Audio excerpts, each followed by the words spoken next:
is sex work bad for society? And I think a good jumping off point, if you can each one by one summarize your position on this topic, starting with Destiny and then Jazmen and then Lila and then Trent. Also, we ought to define for each other and the audience what is meant by the term sex work. I mean, sex work strikes me as this sort of nebulous, vague term, meaning anything from taking non-nude lingerie photos all the way to selling $5 blowjobs in the back lot of a 7-Eleven. So go ahead, starting with you, Destiny. Yeah, I think when we ask if sex work is good or bad for society, I think it's important to recognize that there are forms of entertainment that we can consume that aren't necessarily like good, but they don't necessarily do a bad. It's just a matter of whether or not consuming some things for entertainment purposes is like a thing we want to defend in society. I think broadly speaking, we do. We would say that like video games, for instance, aren't necessarily good, but I don't know if we would call them bad as long as they're enjoyed in an appropriate environment with an appropriate level of consumption. So I think as long as we say that people want to buy sex work and people want to sell sex work, and if it can be done so in a way that is safe to both parties, and we can't see any like clear or obvious damage to society, then I think that that transaction ought to be protected. And I think I would say, like all other forms of entertainment, we would say it's a good thing in society. Yeah, so I think sex is a drive everybody has, and there's always going to be a demand for consensual sexual services, and there's always going to be people who are willing to supply it. I think a society that grants its citizens certain civil liberties and freedoms, like the ability, like sexual autonomy and the freedom to control their own sex lives, is better for society. And I don't think adding money into that should really change anything. I think anytime we're addressing whether something is good for society, we have to think of how society would look if we were to try to come in and remove that thing. And I think for one, there isn't at least compelling evidence that sex work or porn or any of these things are harmful enough that we should try to do that, especially if we compare it to other things that we allow. And also the times that people have tried to come in and restrict those things haven't shown to be very successful. Let's start with Lila. Go ahead. Okay. And apologies for any coughing. I've had a cough for 3 weeks and it still isn't going away. But anyways, thanks for your patience with me if I start to cough. I think that sex is an amazing and beautiful thing, and it has a design to it. It has a purpose to it. And I think to ignore that design is to live in an unreality that brings harm to oneself and other people. And sex can do two beautiful things. It can create intimacy and bonding and pleasure, which is amazing between two people, and it can also bring life into the world. And I think there's a ton of social data that shows that when you divorce sex from its meaning and you treat it like it's a meaninglessness, like it has no meaning, a hedonistic view of sex leads to a lot of social ills and harm. It's destructive to the people that behave as if it's meaningless, and it's also destructive to people that are also hit by the consequences of that behavior, like a spouse in a marriage whose partner is using porn and they're deeply unhappy, or the children of that marriage, or promoting sex work, leading to sexual behaviors that can bring life into the world, and then you have this life that doesn't have committed parents who are going to raise them and love them. So I think we have to live in reality that sex has meaning, it has consequences, it's a beautiful and powerful thing, and a society that orders itself to recognize that meaning is going to be a healthier, happier society, and that's what I want for everyone. Yeah, I would say that, excuse me, see, I'm the one coughing now. I took it from you. Sorry. Sex is a very important thing. I think nearly everybody agrees that sex is something that's really important. But the problem that I have with sex work, and that's a term actually that I don't consider legitimate. Other people want to use it, that's fine.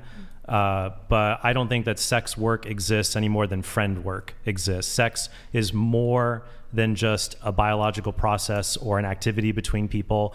When sex is reduced to hedonistic in its meaning, that sex is an activity that one engages in for pleasure, that does lead to bad things in society. It leads to further degrading sexual acts. Like when we look at popular forms of pornography on the internet based in violence, degradation, scatological urine, feces, rape play, that the human brain is rewired by seeing this kind of stuff.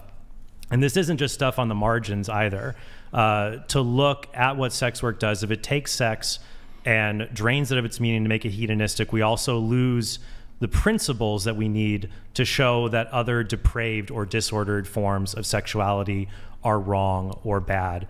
I like, Destiny, what you said about video games, but if I had to make a video game analogy, I think most video games are actually good or neutral. There's a few outliers, like let's say they had Call of Duty back in 2009. There was the level No Russian where you could go around and you could shoot innocent people at an airport. And that was very controversial. And most video games are not like that.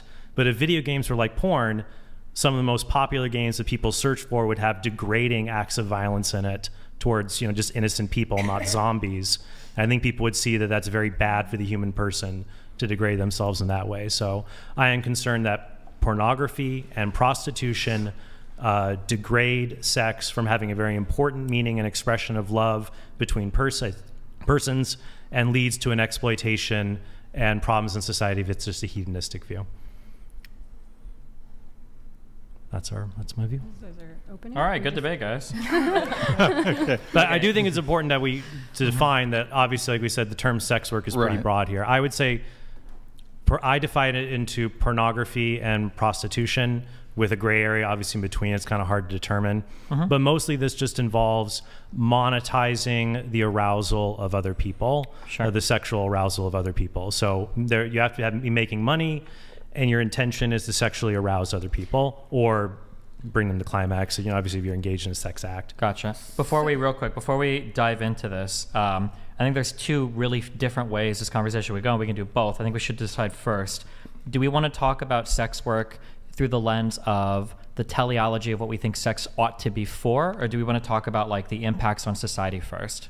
I think both should be. Yeah, but I think because they're both very, conversation. very different arguments. So do we want to focus on the first one of like what sex ought to be, or? I think we can talk about that, because I think the big thing that's dividing us is that it is bad to misuse sex. Sex is a very important thing. Okay. And so if one misuses it, this will tend to lead to all kinds of social problems. There's natural consequences to the misuse or the abuse of sex, and you can live in an unreality and sort of mitigate those natural consequences, but it only goes so far, and there are going to be casualties. And so like a question I have is, you guys are saying like porn like has been so bad for society. What are some of these outcomes you've seen since like the late 90s, early 2000s, when the internet became a thing, and you guys are saying porn is now making society worse, when in a lot of ways it seems like since the late 1990s and early 2000s we have less cases of SA, less child abuse, abortion rates are down like 41%. I'm not saying this is because of porn, but it doesn't seem like porn has turned everyone into these violent, that people are having less sex, we have less teen pregnancies, all of that stuff. So what? Well, I dispute the claim that the sexual assault, can we say that, or we just say SA? That's fine. Yeah, okay. That's fine. I dispute the claim that porn leads directly to a reduction in sexual assault. And we have to be careful to not do after, therefore, because of. That porn becomes more prevalent. What happens after that? If you look at statistics of sexual assault, they have been declining since the 1990s. But since 2012, they have dramatically increased. Anyone who's watching this, just Google rape United States 1990 to 2022, or rape UK, UK from 2002 to 2022, and you see a dramatic rise. Like in the UK, it's like goes from 60,000 reported cases to 130,000 reported cases from 2012 to 2017. What's driving that? Wait, can I ask real quick, actually, because I just looked these up and I noticed that what you said is exactly right. From 1992, they fall until 2012, and then they spike. What happened in 2013? Wasn't 2013 the start of the Me Too movement? Me Too movement started in 2017 with Alyssa Milano. Was it 2017? Well, yeah, Alyssa Milano broke it. Okay, gotcha. I thought about that too, that might be. Now, I think that when we talk about what causes things to happen in society, it's rarely ever one thing. Yeah. Because people are complex. So, like, why? Also, there's a difficulty in assessing how many rapes occur. Like, it's not as hard to figure out how many murders occur, because you just count the dead bodies, or how many cars are stolen. You count the cars that are taken. But many rapes are not prosecuted, or they're not reported, but I think the number of allegations, I do want to hear, Lila, your thoughts on that. We see it going up, but I think that one element that would make sense to see that drive from the 2010s is that online pornography had a huge boost during this time period. That we have, Pornhub was started in 2007, and it explodes going through 2012, 2015 on. And if you're wondering, like, the things that I'm concerned about, you look at like Pornhub, from 2012 to like 2020, what are the most popular terms being searched? Most popular terms are teen, mom, stepmom. This is not just like your vanilla pornography people are looking for, though I find it suspicious that Pornhub isn't reporting the teen search anymore. So I think that could be a part in there of that further degradation of sexuality during that time period. I think that's a very significant point that you just raised about Pornhub and the most popular search terms. The reality is child sexual assault material has proliferated in recent years with the rise of more internet spread of pornography and the ease of use of the spread of pornography. Pornography that is violent is increasing. Pornography that involves minors is increasing. So there's that world of that, people involved, and that usually those that have, you can use the word addiction or compulsion around pornography. There's a need for it to be increasingly intense or violent or disordered in the sexual acts that are being portrayed for them to find it fulfilling. And so they have to continue on this like porn use journey that they're on, and it leads to many other victims left in the wake of it, like children. But another side of it too is the relational side for people that are trying to make families, because I think civilization is built on families. Families is what we're born into. It's where we find our greatest meaning and worth, how we're formed as kids, how we become good citizens one day, and how we discover love for the first time. And today, around 20% of couples report that they experience conflict because of porn use of one of the partners. Like, this is a significant thing afflicting a lot of relationships. And one of the top rated things in divorce settlements are the porn use of one of the partners. So it's really damaging. And I think the life experience of many people, I'm sure, listening to this podcast right now, they know people, everyone knows someone who's been hurt by pornography. So it's really pernicious. I don't think the pleasure of orgasm balances out the cons. So the data, I'm sure you guys, when you were looking at porn, it's very mixed. The big medical consensus is that like this addiction and all that's not a thing. When it comes to couples, it seems like when the couples are on the same page, that it doesn't lead to negative impacts. It leads to that when there's one couple. What do you mean by on the same page? Like when both, like if like in a couple, if they don't care if the other person watches porn, which is a lot of couples, then it doesn't seem to have these kind of negative. Do you think that's the majority? I think it's a lot of people. Do you think the majority of couples, the wife or the girlfriend doesn't mind? That's really hard to tell. The majority of people I know, it's like that. Maybe the majority of people he knows, and the majority of people it's the opposite. So I don't know. I do think in general people don't see viewing pornography as like cheating. Do you think the majority of people think that cheating is wrong, though, or even asking, can I have an open relationship? Cheating is wrong because it violates your boundaries. But if that's not violating your boundaries, which it's not for a lot of people, then it doesn't seem to be having these negative. Do you think a majority of wives would think that it's wrong for a husband to even ask if he should be allowed to cheat? That's not cheating. Is about violating boundaries. But if he asks, is it okay if I watch porn when we're not together? A lot of wives, girlfriends would say yes. But do you think a lot of the wives and girlfriends saying yes are saying yes because they're really chill about it? It's not a big deal. We don't care. Yeah. Or they're saying yes because society is telling them you should say yes. What I was saying about the boundaries is it okay for a husband to ask, hey, can we renegotiate these boundaries? Yeah, of course. It's always okay. So there's nothing wrong with a husband saying, hey, because I think many people that would wives, girlfriends, lots who would say, no, that's wrong that you would even ask. That's just not okay to do. You don't ask for something like that. Some people, and I think for some people that's not the case. I don't know exactly percentages, but the majority, like exactly, if I'm talking about like people I know, this is all I have, anecdotal evidence, unless there's some study done on this, is a lot of people like don't care. So I think there's a bit of a myth of this idea that, well, if my boundary is that it's okay to share you sexually with someone else, even though we're in a supposedly committed relationship. I think there's a mythology that as long as there's consent between the two adults, then it's okay for one or both to cheat as long as they know and they're okay. But you're using the word cheat when we're not talking about cheating. I'm saying not have sexual fidelity, so have sexual experiences, relationships with other people, whether that's through a screen or in real life. And there are studies that show, I have one right here that shows that married people who more frequently view porn, even if it's together, even if it's like we're consenting, this is a thing we're doing together, are more likely to experience marital dissatisfaction down the line than couples that do not look at porn together. So pornography has a pernicious effect even on consenting couples who are saying, we're doing this together. It's so great. And that was a longitudinal study based on the social science survey with 2,000 people. It's not just like a correlative effect. Yeah. So even if in our minds we rationalize and we live in the unreality of this is not affecting me, I can have this open marriage or I can have this open relationship and my partner can look at porn or have another sexual relationship, it still affects you in the real world, and it still affects your long-term potential for happiness and fidelity, or not just fidelity, but happiness and fulfillment in the relationship. And so we can tell ourselves a theory or a myth of like, hey, it's going to be okay, I'm cool with this.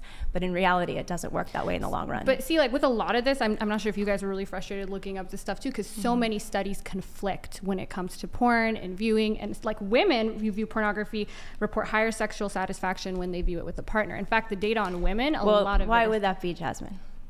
Why would that be? What do you mean, why would that be? Well, you just said women report higher satisfaction if the porn is being viewed with a partner, because at least they feel like I'm not being 100% cheated on in this moment. No, I don't think that's it. I think you're just putting your framework on everybody else. Like, I'm a woman too. I don't care if my partner watches porn. It's not just me trying to satisfy him. It's not just me being like, and I think a lot of people, you have to separate being with another partner physically versus porn, because I think the numbers there would be vastly different on who's okay if their partner, when they're not around, is watching porn versus who's okay with them sleeping with another person in real life. I think you're going to get widely different opinions there from girlfriends, wives, women on whether that's okay or not. I would say when we look at the studies, like for example, in 2023, Engelkamp et al. Published a study in the Journal of Sex and Marital Therapy, and it did a quantitative analysis on the most common themes among couples where the man views pornography is that the woman is glad that he told him, that he talked about it openly, but disapproves, or is allowing the husband to look at pornography but does not want to hear about it. So I think you would say that only a minority of women are positively in favor of this. It's either negative or ambivalent. Well, and I think the point is the longitudinal study you mentioned and I mentioned is that even those that say they're in favor of it and are like watching it as a couple have worse outcomes down the line. And I think that's part of the, the point here is that even if you're in a very unique situation, you're making your living doing this thing, right? And so in your mind, of course it's going to be great. I know you're going to defend it and say it's going to be great. But the reality is even people that are defending it or saying it's fine in my marriage down the line don't have the best outcome. Yeah, well, also, to be fair too, real quick, because you talked about based on a career, you guys are both ideologically, you could never change your position on this. That's completely not true. Of course, aren't you both religious? So all the studies show that it's good for you. Would you say it's okay? I chose to be Catholic, and I can choose to reject my faith. Sure, but if like the research, no one's forcing me to be Catholic. Yeah, but she could also change her career too, right? My point is that even I'm just saying that like all the data show guys, just one at a time. We can change our mind on empirical questions about whether a majority of people feel satisfaction in something. You can't use a social science survey to determine whether something is moral or immoral. Yeah, sure. I was only pushing back on the claim that like because it's her job, she has to defend it. Because I was more speaking to outcomes though, because what I'm trying to explain here is not. My point here is that you can say, and one can say, I'm comfortable with this, I'm fine with this, it's okay in my marriage or my relationship. But my point is the social data shows that people who are comfortable with open relationships or pornography in their relationship have worse outcomes down the line. Well, the people who have the worst outcomes when it comes to viewing pornography are people who have moral incongruence with it. That's what there's been a huge meta-analysis where they looked at the number one determinant or the number one predictor of having bad experiences with porn or quote unquote porn addiction, which the medical consensus is it's not a thing, is moral incongruence, and being religious is one of the biggest predictors of that. So I agree, porn is really bad for Catholics. I just don't agree that it's bad for everybody. But my point here is that even people who find a way to morally rationalize the use of pornography or whatever it is, down the line, at large, outcomes are worse for open marriages. But that kind of argument is like saying, well, gambling addiction isn't really real because the people who are most upset about gambling are only the people who are upset about losing money. The people who don't care about losing money, well, they're not really that psychologically disturbed about gambling a lot. But maybe they should be worried about that, just like people should be worried about what porn is doing to them when it desensitizes their brain and it makes them think that I need more and more hits and more disturbing pornography to get off. But the difference is that with, and that's why the DSM-5 accepts gambling. They've said multiple times, they've rejected porn multiple times because you can't make a link to how much people view. They include hypersexuality under impulse control disorder. Not in the DSM-5. That's in the World Health Organization. It's a compulsion, but not an addiction. But is a compulsion compulsion a good thing, Jazmen? Well, is hypersexuality just a compulsion to masturbate, or is it a compulsion to have sexual experiences? It's I like mean, either umbrella. way is a compulsion that you are at the mercy of, and that often brings a lot it's of a harm very and small suffering. percentage. No, but I don't Is see. that a I good don't see goal? the difference there. That if you can be in a situation where I think gambling and porn, they're very similar in their compulsivity. That there are lots of people who can gamble. I gamble, and I didn't lose the house. Lots of people can gamble, but there's a subset when they gamble, it turns their brain on too much, and they need to get more and more highs from it, so they gamble more and more and more. And just even seeing the slot machine, it does something to their brain, and they're in a situation where I don't want to be gambling. I feel bad. I don't want to be doing this, but they just can't stop. Similar thing with porn. There's lots of people who watch porn, and they don't turn into maniacs or anything like that. But there's a subset where it lights up their brains, and they know, I don't want to be doing this. I know it's just killing my marriage. My wife feels awful knowing that I go and look at this stuff. I feel bad, but I can't stop. Don't those seem like similar levels of compulsion? It may seem that way, but the scientific consensus, right, the DSM-5 statement is that other excessive behavioral patterns such as internet gaming have also been described, but the research on these and other behavioral syndromes is less clear.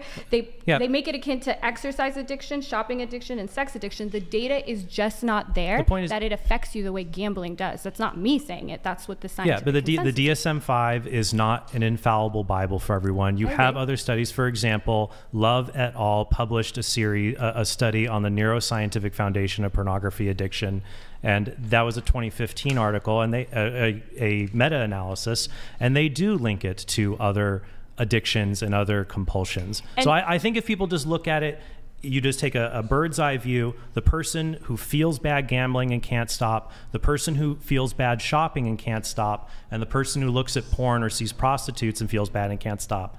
It all seems pretty similar to me. But the difference is that with porn, they've done multiple studies where it's like somebody who has positive attitudes toward it versus someone who has negative attitudes toward it. They're watching the same amount and they're having the same. Those are short-term studies, though.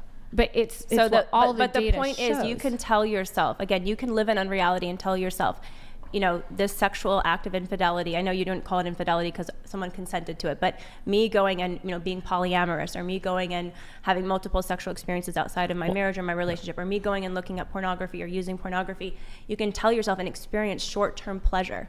You absolutely No, I think can. a lot of wives would So say we're that if their husband is chatting with you on a live cam, they would say that's cheating. Do you think a lot of wives would feel that way? You don't know how many wives find me for their husbands. Also, wait, hold on. Yeah, when we talk about like cheating or murder, when we talk about like murder is clearly unjustified killing, right? Where do we talk about murder? I'm just saying that the word murder means that's just unjustified killing. It's baked into there's no such thing as a justified murder. When you use the word cheating, then you're begging the question. Of course, it's wrong. Yeah. But the question is whether or not these behaviors can be engaged in like consensual ways. Right? So to say that like, but that takes us back to what is sex for. That might maybe that's fine. Yeah, we can go back to that. Wait, hold on, wait. I'm just go right ahead. Okay, yeah, I'm just saying that you can't just keep calling it cheating over and over and over again because you're begging the question. You're loading in with the word cheating is baked into this idea that a boundary is being violated or that a non-consensual activity is happening, and that might be your position and that might be your opinion, but you can't have that perspective on two other people's boundaries. If they say, well, in our relationship we're allowed to watch porn, it's inappropriate for you to call that cheating. A different point in response to Jazmen's Well, no, hold position. on. I'm just being clear because Jazmen contradicted that point, and then you tried to explain why. Well, actually, it is always infidelity. When infidelity again has baked into it that you're tautologically trying to define away the argument, which is whether or not you can engage in these behaviors in a healthy way. And you're saying, well, obviously you can't because it's infidelity. It's like, well, you're begging the question. So if we're going to talk about the behaviors themselves, we can, but you can't call them all cheating or infidelity. You can define the terms as you please. I think my point here with Jazmen. Well, hold on. Wait, what I'm not defining it as I please. We all agree that that's what those words mean. Every single person watching. Infidelity and cheating means that you are doing something in contradiction to what your partner wants. We all agree with that, and we all agree that those are bad. Well, it's specific to sexual behavior. Sure, outside of your but everybody here agrees that partner. infidelity and cheating is bad, right? Yeah. Okay, so we all agree with that. So then why say like, well, this is cheating? We already agree that that's bad. I mean, it's whether or not it is cheating, we can agree to disagree on the point that yes, I think it is infidelity or cheating. So you think that to if have like sex outside of two people are in a relationship marriage, and they say that hey, it's okay if we watch. watch porn, you think they're still cheating on each other? I think your that is world? being unfaithful to each other. Yes. Okay. Okay. So she has a different view on. Yeah, I She understand, has a but different definition, I guess. And we can agree to disagree on that at this point. But my larger point that I was trying to make with you, Jazmen, or kind of get to the bottom of was, yes, you can say I'm feeling great about this. I just had an orgasm. It feels great. I'm so happy with this, pornography I just consumed, or this, webcam person I just spoke with, or whatever, or had this, relationship with, or whatever it is. But in the long term, these things don't serve the person or society. So we can actually agree with you that hedonism feels good in the moment. Like, I don't think Trent would even disagree, at least for the person taking part in the hedonism. They might feel sick deep in their conscience, but I think in the moment, physically, they're going to feel good. And that's the temptation of hedonism, right? It's like, it feels good. Of course, I'm going to do it. But that's not true. I mean, women who view pornography report higher sexual satisfaction, improved communication about sex with their partner, greater comfort with their own sexual, well, greater comfort with their own sexual orientation, more frequent and higher quality sex, easier time reaching orgasm. Study following There's their multiple life studies. Almost all the data on women in pornography, in the old days, it used to give them negative body image issues, but since like people like me, you know what, you're welcome, or like more amateur porn started coming out, actually women report feeling better about their bodies. There's a huge study about women feeling much better about their vulvas now because they're seeing different types of vulvas represented in porn. So you think pornographic accounts online, like there's a lot of Instagram accounts, for example, that are kind of some soft core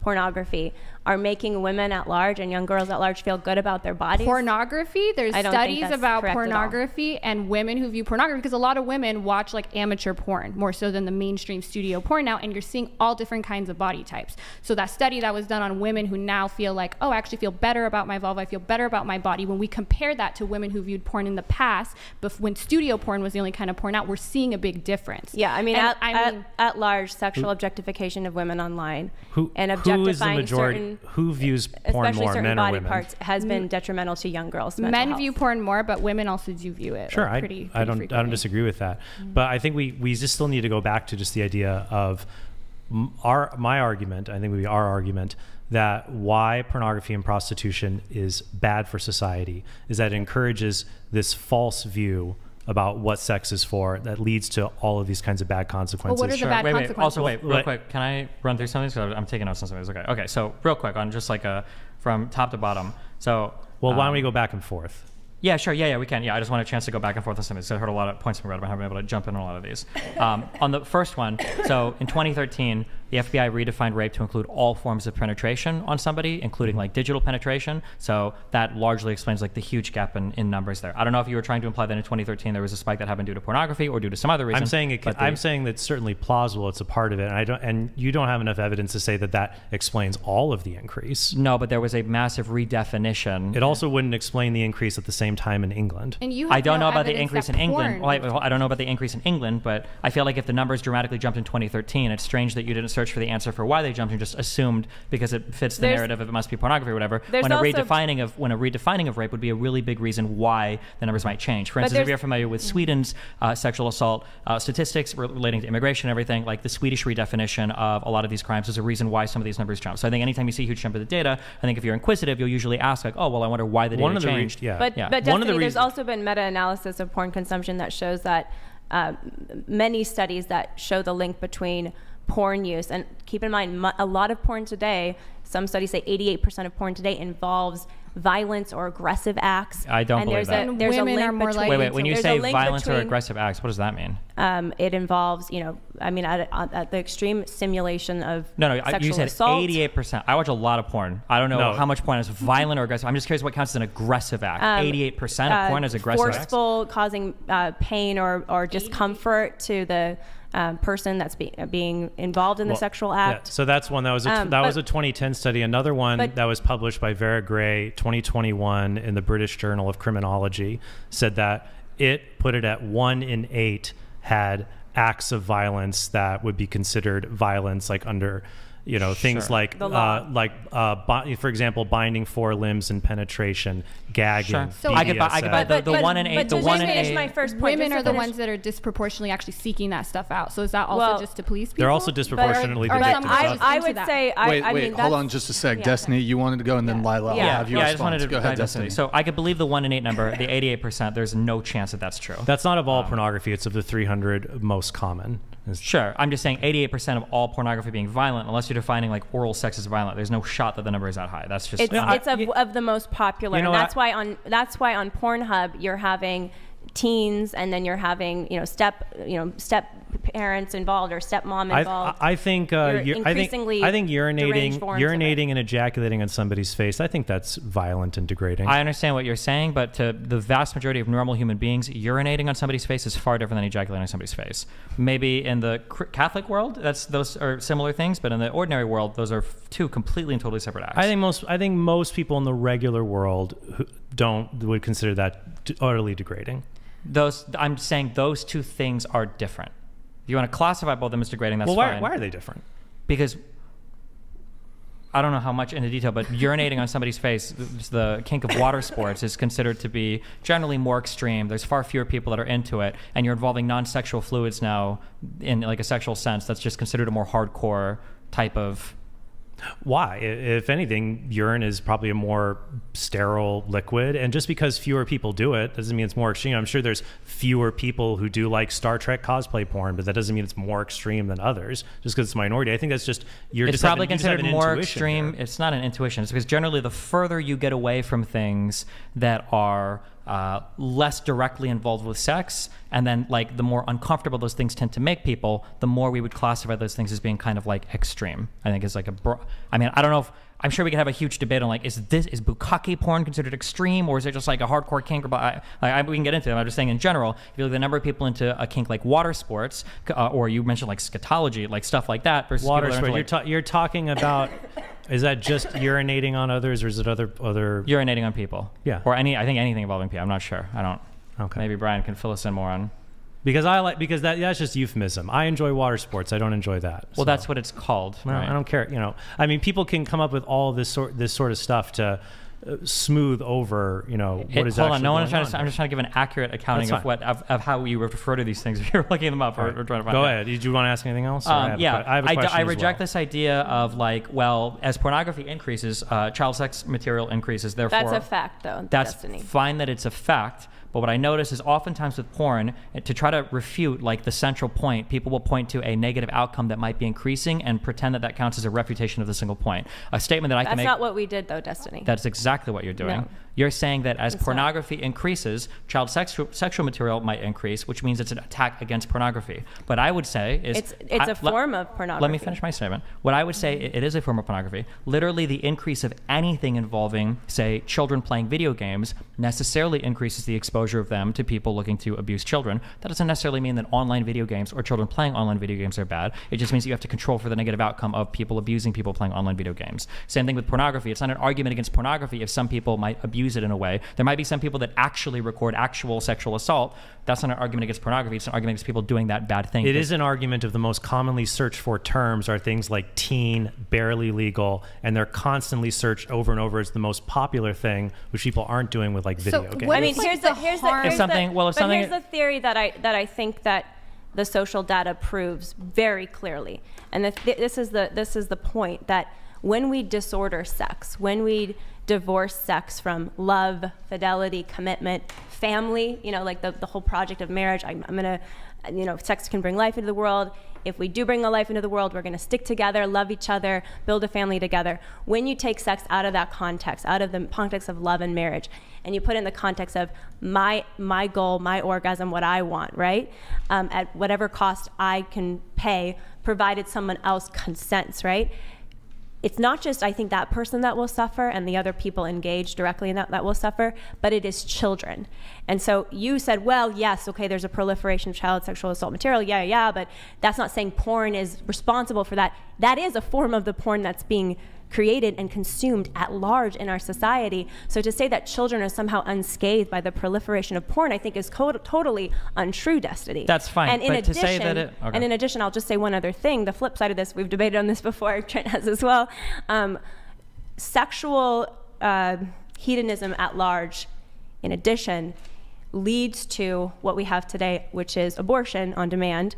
You mentioned abortion rates are so low. They're actually very high. There are nearly 1 million a year they're lower in this country. When porn, with the wide like availability of porn, it's gone down a lot. So But I'm just the curious, internet you guys has- are saying, but oh my gosh, not there's all in- this violent stuff now. But Jazmen, I'm looking you at know, the data. Jazmen. There's nothing linking porn Jazmen, to there's increased more- violence. There's actually a lot of studies that link the wide availability of pornography to less Jazmen, violence. I have there's 3 more studies pornography right here. today. We found that in the But Czech Republic, in Jazmen, Denmark, 3 or in 4 Japan, decades ago, in it was China, find and a in Playboy Hong Kong. magazine or go to an adult video store. These are Today, porn is everywhere. So why are we not seeing this proliferation of violence and all these terrible things happening? We're seeing no, a lot we're not. of, Those are all we're less seeing a lot than of they were social before. ills. When there were just those Playboy magazines, we had way more of that stuff than we do now with pornography. So you're widely saying available. we had, so is your argument that we had less child sexual assault material?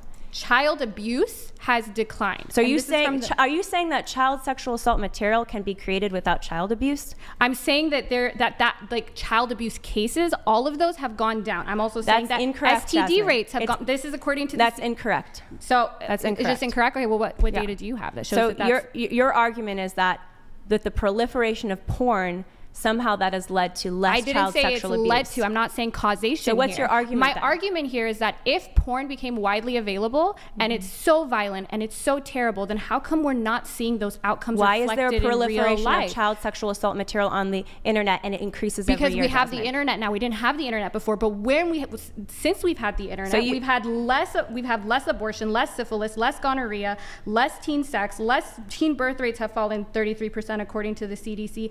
SA has declined, and then there was that spike. So your And argument is that child sexual assault material is not porn, or what is your argument? my then? argument, I'm not even talking about child sexual assault material. What are you My argument here is that when porn became widely available, we didn't see an increase in violence. In fact, I have lots of studies here that show that once porn became widely available, like for instance in the Czech Republic, When did porn become widely available in the United States? around the early 2000s.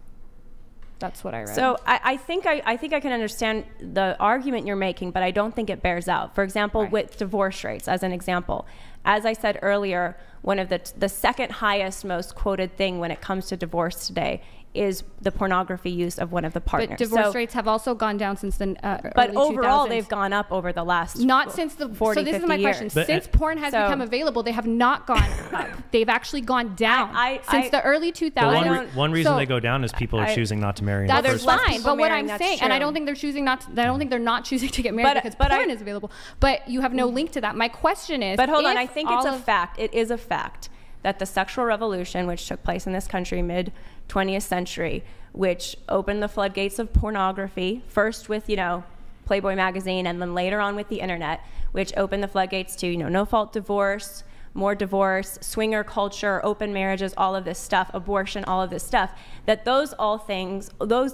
social ills all mushroomed together. And So they then- still exist in large quantities in our society today together. Because when you treat sex just as orgasm or as something that, as an adult, I'm entitled to as long as I consent and someone else is consenting, and sex has no other morality around it, you are opening the door, and we have the doors wide open to divorce, to abortion, to a lot of the unhappiness that we're seeing in relationships So today. you said all the And social porn is data, part of though, agrees with you, but I'm pointing out that abortion rates have fallen 41% since the 90s. So But since, abortion rates, since porn has been entered into the mainstream, yes, has gone down. gone up over the last 50 years dramatically. But So- it became widely available in the late 90s. So the CDC abortion rates have fallen 41% I don't think the data shows since the what you're saying it's 1990s.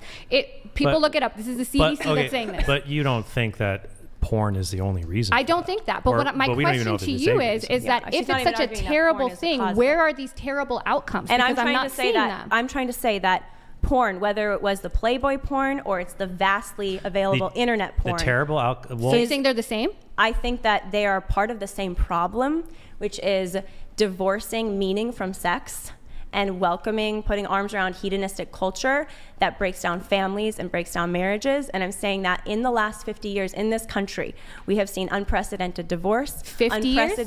unprecedented abortion. We've seen unprecedented STIs. the sexual revolution's harm Are we at large. talking about the sexual hold on. revolution or porn? Because I'm not talking about 50 years. I'm talking about since porn became widely available. You guys are saying, and all these terrible things, teen mom porn, so violent. Where are the outcomes that show that this is such an harm? Because I'm not seeing that. I have 3 studies here. Actually, there's a lot of evidence that porn has a cathartic effect. Do you think it's bad, Jasmine, that the average first stage of exposure to pornography is 11 years old? I don't think that's ideal, but I don't think no, that it's not what I asked. I said, is it bad? Yeah, I think it's bad, but I'm not seeing that it's so bad that it's leading to such terrible outcomes, because it's not. Where are these outcomes? What happens when children are exposed to pornography? Actually, there's also a lot of conflicting data on that. A lot of the data on this is really frustrating because it's really conflicting. I have studies here that show that it's not. But really, Jasmine, part of the reason for that is we're living in a social experiment. Wait, hold on 1 second. I want to know, is it bad when 11-year-olds, their first exposure to pornography? I'm just saying that's a bad thing. Yeah, it's a bad thing in the sense that it's not ideal. Why is it bad? What does it do to them? It's like they're not old enough. Their prefrontal cortex isn't developed enough to be able to look at that and realize what's real, what's not real, how sex is supposed to go. So I don't think porn is a great way. How is sex supposed to go? Probably not like if you're on Pornhub watching like 8 people gangbang someone, they're going to think that is normal. That's not normal? Not okay, wait, hold on, wait. Okay, I think when we talk about how sex is supposed to go, okay, I think we have to build a constructive case for what are different ways that we can view sex.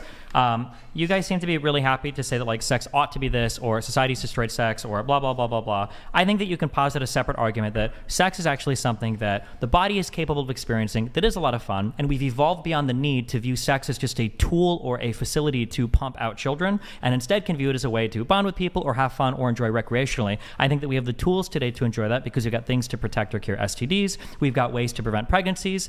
We've got different types of birth controls. I think that it's okay that society has taken on a different view of sex, just like we've taken on a different view of women working jobs, or a different view of what kind of clothes can we wear because we have air conditioning, or a different view of what are the hours that we can be awake, where we can travel. I think it's just natural that different things will evolve over time, that we'll view different things. Yeah, we can view things differently based on our way of engaging with them. According to the Go Backer Institute, for women that get abortions, 50% of them in the month that they got pregnant were using contraception. So when you kind of say, well, now we have these technologies that can somehow sort of blunt the natural consequences of sex. I'm sorry, wait, what was that supposed to refute? So what's that supposed to refute is you're saying that we have all of these powers now. To change the way we engage with sex, yes. To change the way we engage with sex. Was anything I said incorrect? I think it's fully incorrect. Okay, do you think that contraception reduces the likelihood? Well, no, let's one stat at a time. Let me finish. No, hold on. I didn't even get to ask my question. I didn't even barely talk for 2 sentences, and you wanted to cut me off with the thing about abortion. So I'm going to ask you, do you think contraception is effective at dramatically reducing the rates of getting impregnated? I think that at large, contraception has led to the mindset, a contraceptive mindset. I'm going to ask the same question again when you finish this. It depends. Over time, it actually increases, it actually leads to more abortion over time. Do you think that contraception is effective at preventing pregnancies? It can in the short term, but over time it leads to more abortion. Really? Do you have any evidence that somebody that is on? So you're saying you have a study right now that shows that somebody on contraception, on average, has more children over their lifetime than somebody that doesn't use contraception? No, what I'm saying. Okay, so then you don't have any evidence for that. I don't know. You're giving me a lot of like socially constructed opinions you have no data for, based on your presumptions of how you think that sex should operate religiously. But I reject those things. So obviously we know that contraception. We are not making a case that sex ought to be done religiously or ought to be done in this particular way. We are just saying that the view that prostitution and pornography require, which is that sex is just a hedonistic activity. Why does it require that? Because it would be wrong if how would you answer the question? It can have many purposes. I think that when I go to a massage parlor, I'm paying $80 to get a massage. Right. That can just be a person giving me a massage. With a partner, having a partner rubbing your back or your neck, that can feel like a lot more romantic. So, just because I go to the massage parlor doesn't mean I devalue the experience with like a partner. No. Or do you think it does? Earlier, you used the phrase, sex work isn't real because sex for hire doesn't make sense. It's like a friend for hire. What is a therapist? Can't you pay a therapist to review your problems with them, and then they give you feedback? But here's the thing. And once you stop paying a sex worker, they stop having sex with you. Yeah. But the whole point that's why it's called work. Yeah. No, go ahead. Because the point is that it's more meaningful than that. Of course, it is more meaningful. I would agree. Just like having a really good, intimate conversation with a friend is more meaningful than having an intimate conversation with a therapist. We've skipped around so many different places. Only because I'm following you on your tangents. Well, go ahead. I was trying to ask. You made a. So if sex work is just a skill, it's something that people enjoy. Yeah. Do there have to be? Is it something that only specialists can, well, let's say, for example, so Jazmen, a lot of people do OnlyFans, they have other jobs. Like you're a lawyer, you have other jobs. So you can have someone who's a masseuse and does OnlyFans, or a therapist and does OnlyFans, right? Okay, so you could be, you're like a sex worker by night, masseuse, therapist during the day. Would it be okay if they offered those sex services as a part of their day job, being a masseuse? Depends on what the day job is. If it's like a lawyer or something, or if it's like a therapist, probably not, because you're violating like an appropriate relationship to have with somebody. But if it's like your auto mechanic and he also sells you like pictures of his dick, it's probably not as big of a deal. Let me give you another example. So my wife was a nurse at the hospital, so she worked with neurotelemetry, and people have, you know, brain injuries, spine injuries, stuff like that, and also older people and people who would need things like bathing and cleaning. Okay. So they need, you know, to be cleaned, including clean their peritoneum, perineal care. So just like groin, crotch, butt, that kind of stuff. Sure. And some of them would ask her, and this would also happen to other nurses, hey, while you're down there, could you just like, you know, play with my wee-wee a little bit, or, you know, masturbate me. Okay. So let's say you have a nurse who is also an OnlyFans, you know, is a sex worker on the side. Should she be allowed to offer that?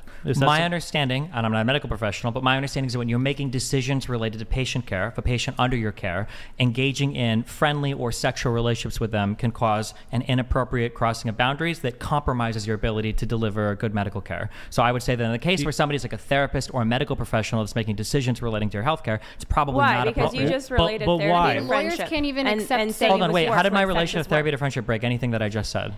Because you're saying that you can't enter this new dynamic of sexual relationship in a healthcare setting because that somehow violates the healthcare setting. What's being violated? That's Trent's question. Why?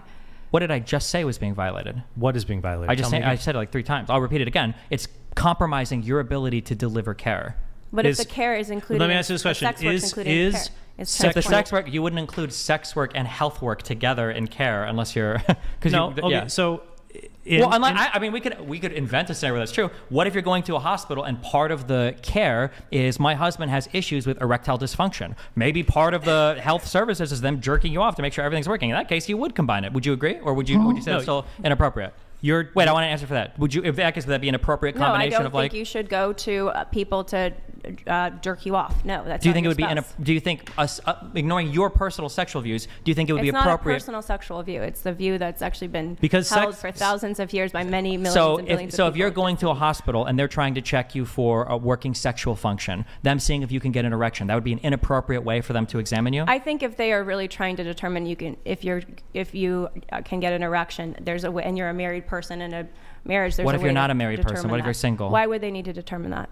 Because believe it or not, there are people in this world that even when they're not married, they want to ensure that their sexual function is working. And sex is wait, I really want to answer that. I really want to answer that. You disagree with that? You don't think your sexual function is relevant if you're not married? No, I think it's relevant, but I think that I don't think it would be good care to go into a hospital and say... Okay, hold on, wait. I really want to answer this. So if you have problems with erectile dysfunction, it would be inappropriate for a healthcare provider to assess the ability of you to get an erection while you're at the hospital. That's inappropriate. I mean, I think it depends. I'm curious what the standard of care is for that right now. I mean, do you know what the standard of care is? I'm not, but I'm asking you as a hypothetical. But I'm asking if you go to the hospital, you have problems with erectile dysfunction. Doctor, I've got issues. And they say, okay, we're going to give you a medication. We're going to try something. And we'll see if we can get an erection. I think it would be a strange form of care to say, well, let's try. I didn't ask if it was strange or not. I asked if it was appropriate. I don't think it would be appropriate. No, you don't think it would be appropriate. I think giving a medication. So that type of healthcare is totally outlawed. We would agree. To be clear, giving a medication would be appropriate. It's fine to use medical treatment. To stimulate them. It's fine to use medical treatment to see if your body is working properly. It's fine to do things to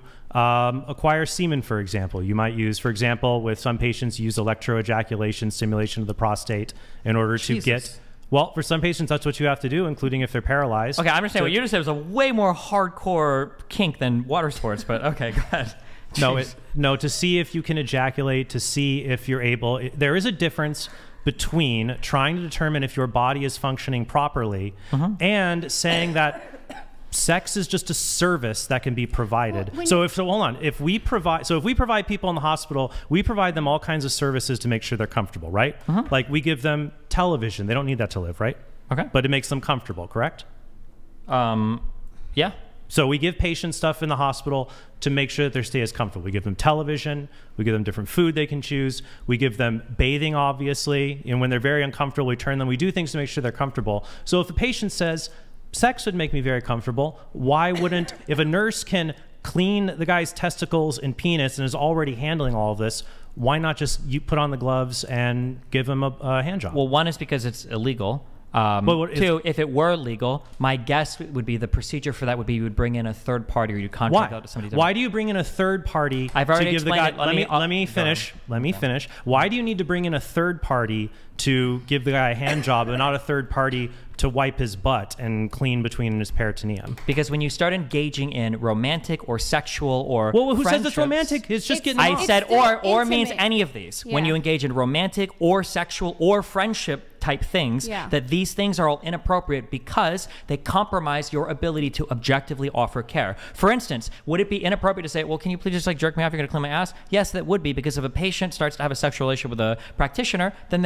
if that practitioner has to make a tough call on that patient's health, that might be compromised. The same way that let's say the person starts saying like, man, you know, my kids never. Why does sex do this stuff? Let me just finish. Hold on, I gotta finish this one thing. Oh my god. Okay. Let's say that the patient comes in, or the nurse comes in, and the patient starts talking to the nurse like, man, my kids aren't calling me, like I don't know what to do. And then the nurse sits around and they start talking blah blah blah blah blah. That would be equally inappropriate. That would be incredibly inappropriate. Wait, if they repeat started to form a very close friendship with a patient, that would also be inappropriate, because again, if a tough call has to be made on the patient, at some point you might not be able to make that tough call because now your judgment is compromised. This is why surgeons that have like wives or husbands don't operate on them, because their judgment is compromised. But what if you can give hand jobs and you're not attached? It's just sex work. Well, right now, in terms of how human relationships and everything work, it seems to be the case you're saying something very important, which is that there is an emotional, psychological component to sex. As a lawyer, we have rules on how we're able to engage with people. We're not allowed to accept gifts, for instance. I want to make sure I'm understanding Destiny correctly and what he just said. Hold on, let Lila go, then we'll have you come in. Go. And I do want to get back to the contraception thing, but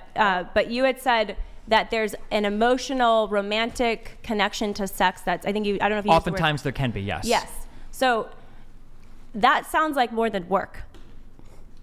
It can be. Yeah. So you're when you guys talk about sex no, hold work, on. like I'm sorry, real quick. I reject that. What do you mean that sounds like more than work? When you talk about sex work, like we can sell this commodity of sex, like it's a service to lead, like it's a service.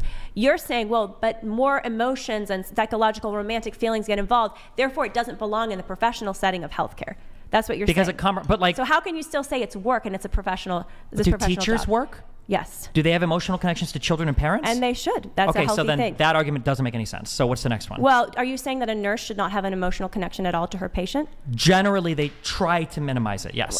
They should have empathy. That's actually required for nurses to have empathy. You're telling me they shouldn't have empathy. They should have compassion. And they're two different things, because empathy can compromise your ability to deliver. Are you saying a nurse can't understand the personal background, desires, hopes, and develop a friendly rapport with a patient? You can have like a friendly where there isn't one. No, it's a crucial distinction. Having a friendly rapport with somebody is different than becoming personally, emotionally invested in the outcome. You have to maintain an appropriate level of distance, whether you're a lawyer, whether you're a medical professional. And sex crosses that line because of what sex just intrinsically is. Many things cross that line. Like I just said, when you're a lawyer, you can't accept certain gifts. You can't get too close to your clients. They can't become like best friends to you. That's going to cause problems for you down the line. We take entire classes on this, on all the ways we're not supposed to get too close with our clients. And it's not all sexually. It's even just in friendship. Yeah. So professionalism, the standard for professionalism, I agree, it's not professional to offer sexual services to somebody in a setting where that's not appropriate. But there are other things that aren't appropriate either. It doesn't mean they're all bad and that you can't use them in a different way. So I think,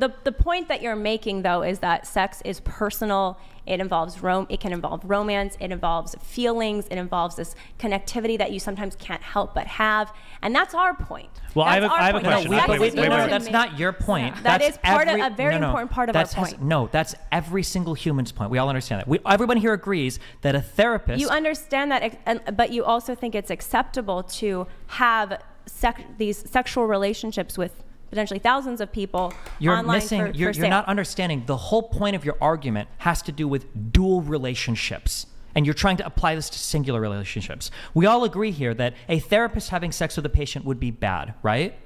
Why? Because it impacts their ability. Let's say the therapist is a sex therapist. A sex therapist is obviously not the type of therapist. But that's the thing. A sex therapist. It's illegal for sex therapists to have sex with their own clients. They can talk to them about sex. Hold on. I'm not even sure that's true. Hold on. Okay.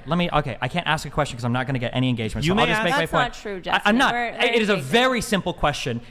Can a therapist have sex with a patient? And then you're like, well, what about sex therapy? No. Well, I think Jazmen considers what she does a form of. And they can't because it therapy. compromises your ability to give good But therapy. what I am saying is that if sex is just a service that is provided, and it has we don't have to. I understand the next stage of argument. I'm trying to show why that's ridiculous. I understand it. You're going to say, well, fine, then I will take it out of the dual role to the single role, and I'll give you a hypothetical. Wait. Let's just explore this for 2 seconds, then we can go to whatever you're going to jump to, okay? A therapist cannot have sex with a patient because it compromises their ability to deliver good therapy. Well, it we depends agree on that their relationship, right? And no, that's not the only reason. Oh my God. Go ahead. It does. It would also be equally inappropriate for a therapist to form a close friendship with and to go out and like have drinks or that was meals my with a point. patient. Not the but it reason- doesn't mean that drinks and dinner are super bad. inappropriate. It's not just and that, because when a ultra-special. therapist has sex with a patient, Destiny, it's grape.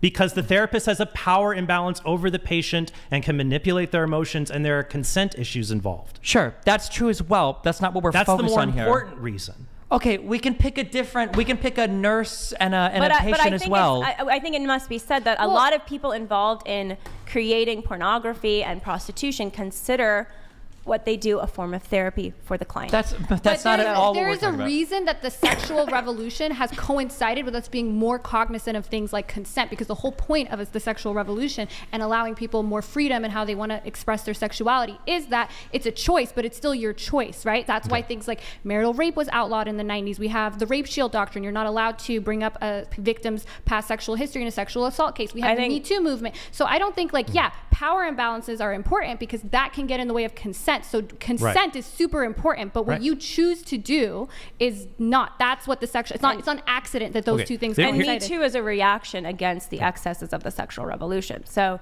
I mean, I think to No, say I that don't these think things so. are given to us by the sexual revolution is totally. Well, let me.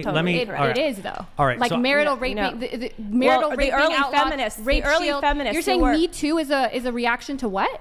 Me Too is the reaction to the excesses of the sexual revolution. I don't think and, so. And a lot of the reform that was requested in the way that marriages took place and marital rape protection was early feminists who are not sexual revolutionaries, who themselves wanted family values, and many of them were pro-life. But no, so to say that it was the sexual revolutionaries that I'm gave us saying these that things is those not two correct. things coincided at the same time, because the whole point of the sexual revolution was that, okay, you're not going to be ruined now because you choose to have casual sex, but if someone comes in, because there was a lot of inappropriate harassment, rape, etc., statute of limitations has been increased due to the Me Too movement. All of these things coincided because consent is a huge part of the sexual revolution. And I think that And Me Too was a response to people seeing women as commodities that they can acquire, and seeing sex as a means of acquiring that commodity. Basically, it's responding to a dehumanizing view of sex. Now, I agree, many people don't have that view, but I do think that the hedonistic view of sex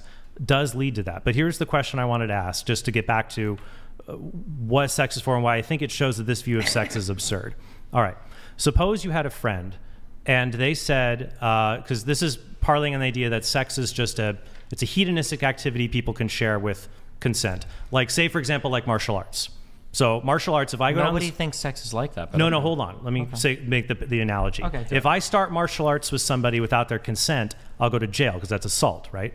If I just go out and punch somebody. But I can ask them, hey, do you want to spar with me a little bit? Okay. And then that's okay because we have consent and it's this kind of activity.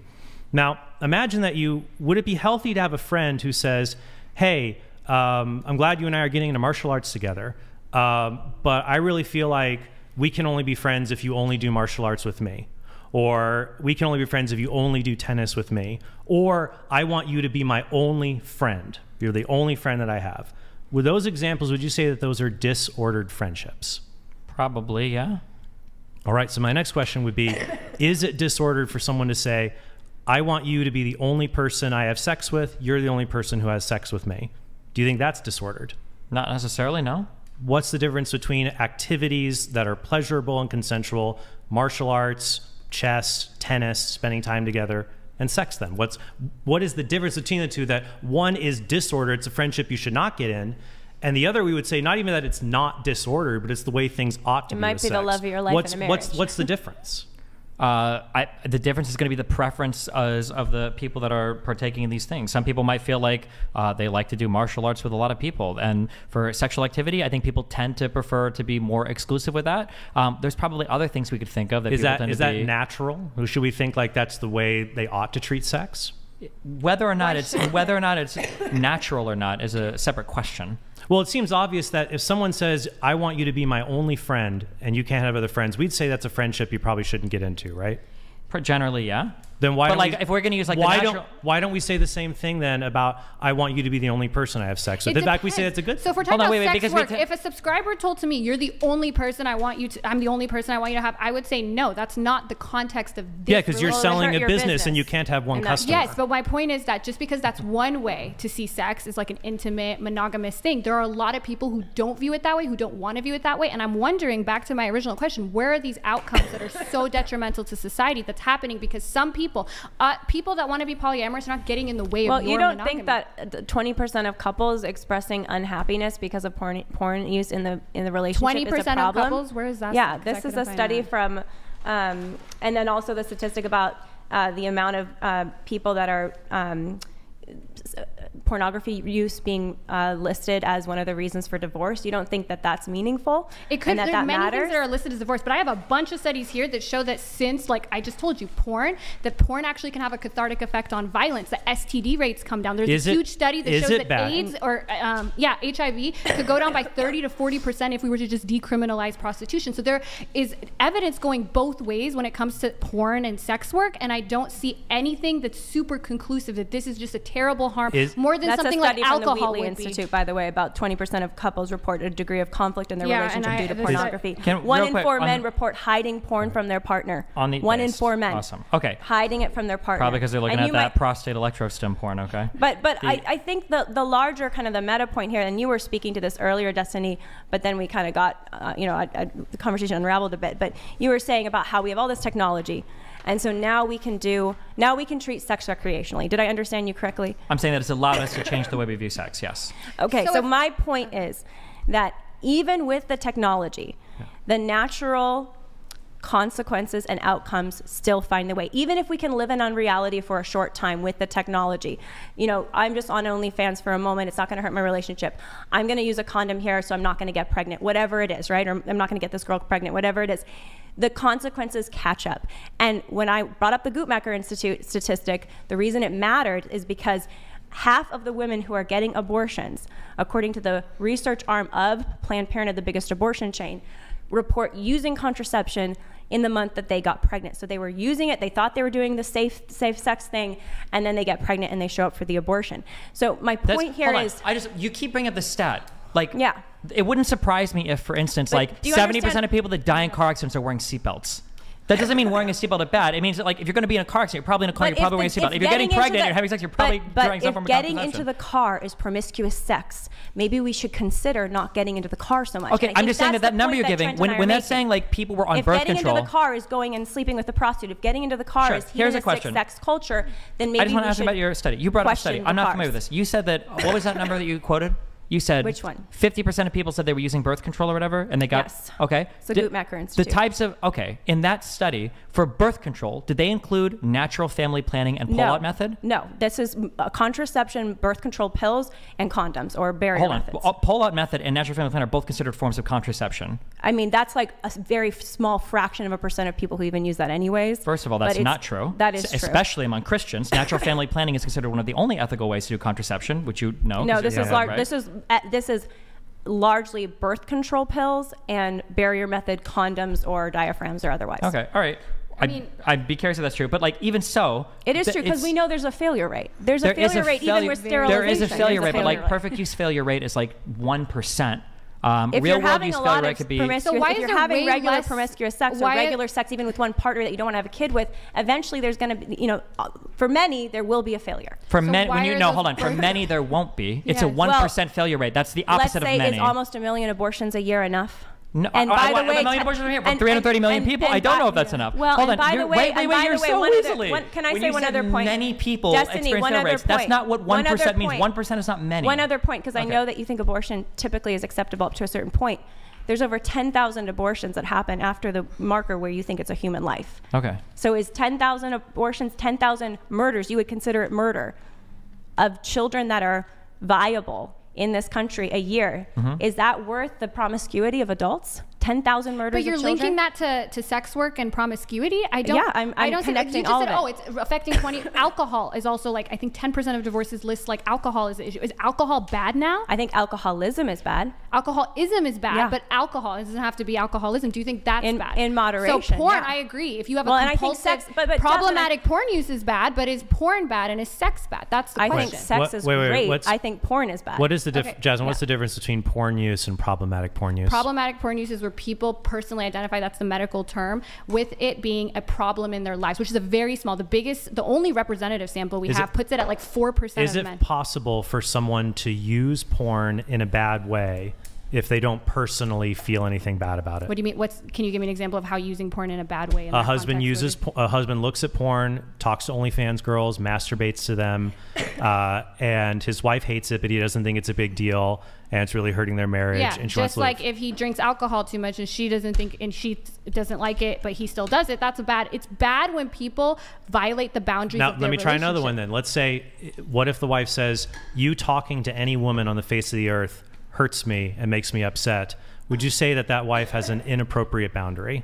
No, because there's a lot of people that are like that, and they literally don't. That her husband cannot talk to any woman, even like a female secretary. She's so hyper jealous. My family is from the Middle East. This is literally how they set up society. Do you think that's good? I don't think that's good. But if there are people who that's the way that they're happy, I don't think that's good. I think the way you guys live your life isn't great. You guys don't think the way I live my life is great. The point is that when we allow people to do what's conducive to their own happiness, that's. But what I'm asking you is that can a spouse have boundary expectations that are reasonable and unreasonable? I think if we're going to use like a reasonable person standard, that depends on like the community. Sure, in certain communities, and in your community, porn is bad. I'm just in talking our about community, the community. This community out here, who is non-disclosed location, would be listening in on this. That an unreasonable boundary would be a girlfriend says, my boyfriend can't talk to any other women. That would be unreasonable. And a reasonable one would be, my boyfriend should not be going around looking at other naked women. That's fine, but still, like, you guys also think like masturbation in general. Not you, not your. What do you mean by you guys? Well, like, I've watched your video. You said masturbation just in general is wrong. I don't think that our community standard would agree with you. I would agree that maybe I'm farther this way, but you're definitely nowhere near where the reasonable person. I think I'll bite the bullet. There we're- are definitely boundaries that are like pathological that are not okay, and there are probably some that are okay. But can we're probably draw not a circle debating around some whether that are okay our with it. sexual ethic is good or bad. We're debating whether your sexual ethic is bad. Okay. Yeah, and I'm wondering where you're sex seeing work these. good If is the the only topic. thing you have is that 20% of marriages have an issue with this, 20% marriages have issues with substances and etc. Are those things bad? You said And that alcoholism it's is a bad. leading I think factor in problematic divorce, porn Jazmen. use is also bad. Do you should think go get divorce help is from bad? that. Yes, and divorce rates have not gone up since the proliferation of porn. But the point is that porn is a prominent factor in divorce. So is substance abuse. So is alcohol. But you so would say substance abuse is bad. So why are you saying porn is good? I think No, wait. Because substance abuse. Wait. You're saying substance abuse is bad. Therefore, why isn't porn bad? No, that's not what I said. Hold In on. the That is context- literally what you just said. You but in said the why would context of substance abuse be but bad? in the But context of why people get divorced, Destiny, is what we were speaking yes, to. no. But people don't get divorced because of substances. They get divorced because of Behaviors. substance abuse. Well, and But you're saying they get behaviors divorced of the because of spouse that they porn. don't like. Why not porn abuse? Yeah, what's my question? Problematic porn. It's If it's porn- getting it's in the not way porn of your abuse, life, it's porn bad. use. But there are most of the people that consume porn, which is the majority of people, it's not getting in the way of their Because relationship. It's not getting in the way. Because we can delineate. We can say, oh, when you drink this much alcohol, it makes you sleepy or giggly or fall down drunk or wrecks your liver. Like, we can talk about the different effects at the different levels and what they do, and whether it makes sense for a wife to tolerate or a spouse to tolerate or not tolerate. But when it comes to porn, I think it's very fair for a spouse to say, yeah, I'm not going to tolerate my spouse giving orgasm or giving that sexual desire to someone else. My biggest problem with the view you guys are defending is that you lose any principled basis to say things like infidelity or even you can't even define what extreme sexual behavior is as long as it's consensual. Well, Hold on, You lose any boundaries. wait. You can absolutely have all of these discussions. Just because you say, I think that my partner can watch porn, you're saying you can't have any more sexual boundaries if you grant that? Because I could explore your lives and find a million different things. Do you think your partner should be allowed to eat Well, yeah, of course. Should they be allowed to have dinner with a member of the opposite sex alone at a restaurant? Maybe not. Some people wouldn't be necessarily comfortable with that. Just because you allow some things doesn't mean that you've eliminated every single thing in that bracket. No, this goes back to my previous argument in saying about what boundaries are reasonable or unreasonable. Yep. That if sex is just another activity like other activities, then it becomes unreasonable to demand exclusivity for it. Literally, nobody here is saying that sex is just another activity. Yeah. You seem to have. You seem to have. Then what is it? Sure. There are some activities that can serve a variety of different purposes. Okay, for sex, it could be recreational, or it could be an incredibly emotional, romantic, bond-building thing. Yeah. Much the same that we could imagine, as I just brought up, dinner could be whatever. I've gone out to dinner with a ton of people. Right. It's whatever. But dinner can also be an incredibly romantic, personal event. Some of these things, even some people could set boundaries around, and everybody would say that's fair. If you say, oh, I went out to eat with like 3 or 4 friends last night, you know, Samantha was there. Oh, that's cool. That hits a lot differently than if you say, oh, I went out to eat last night with Samantha. We went to, you know, Ruth's Chris. We had like a $200 dinner and wine. That doesn't feel fair. That feels like cheating. A lot of people would say that's not okay. You've actually like cheated on your partner because you took another woman out on a date. So I don't agree with this idea that just because you're saying sex can be used like romantically, that's the only way you can treat it. And as soon as you've used it even a little bit on this recreational side, you've lost all ability to have romantic utilization of it, because you wouldn't apply that same standard to literally any other activity in the world. Because sex is not like any other activity in the world. I didn't say it. Wait, what do you mean it's not like any other activity? It isn't. Sex is something that's unique because it has the ability to create new people. It is designed to bring people together in a close, intimate bond that no other natural activity is created towards. And because it has those propensities, we have moral norms around it. And that in order to have prostitution and pornography, you have to say, well, those moral norms are just what puritanical people come up with. It's not intrinsic to the activity itself. Sex can be utilized for other things. For instance, when you masturbate, you're not procreating. And masturbation is about as natural as it gets. Plenty of people learn to touch themselves at incredibly early ages. It's like a natural part of human development. But it is not natural, the state that we're in now, where people can masturbate to a nearly an unending supply. Wait. I would like to finish, please. Okay, it's not relevant to what I just said, but I'll bring it back. It absolutely is relevant because we're talking about whether this is bad for society. No, we're not. We were talking about if it was natural. Whether what's natural.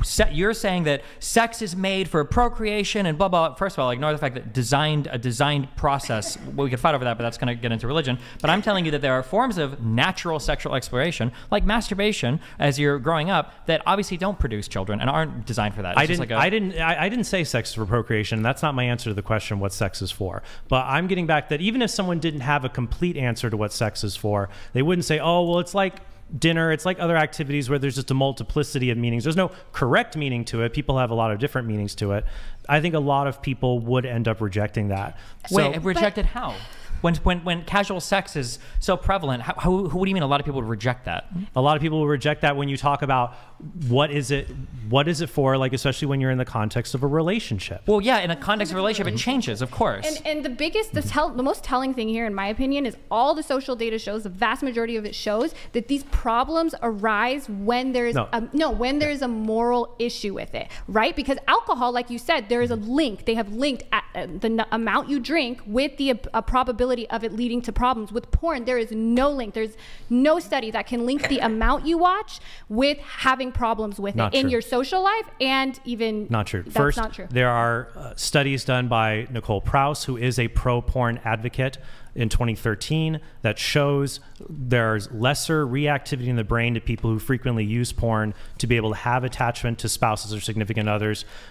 Kuhn et al. In 2014 and other further studies in 2015 were the first to use magnetic resonant imagery to show the actual changes that take place in the brain when people frequently use pornography. It changes the brain and raises the dopamine ceiling so that in order to receive sexual arousal, you need more and more extreme and even violent forms of pornography in order to reach that. That's why you have things that now people are seeking out, not just sex, they're seeking out incest pornography, they're seeking out bestiality, they're seeking out group sex, rape play, and that is bad when society falls more into that pattern. The whole point of that Nicole Prouse study, which I have here, is it's the exact opposite of what you'd expect to see going on in the brain of someone with an addiction. This is her words. The findings suggest self-proclaimed porn addicts don't quite have the same relationship with porn as someone that's substance addiction. So yeah, she has done a lot lot of work. No, I'm a big fan of her that shows that it's not a real addiction, and a lot of it. She was also in this big study that found, this is the quote, moral incongruence around pornography use is consistently the best predictor of the belief that one is experiencing pornography-related problems or dysregulation.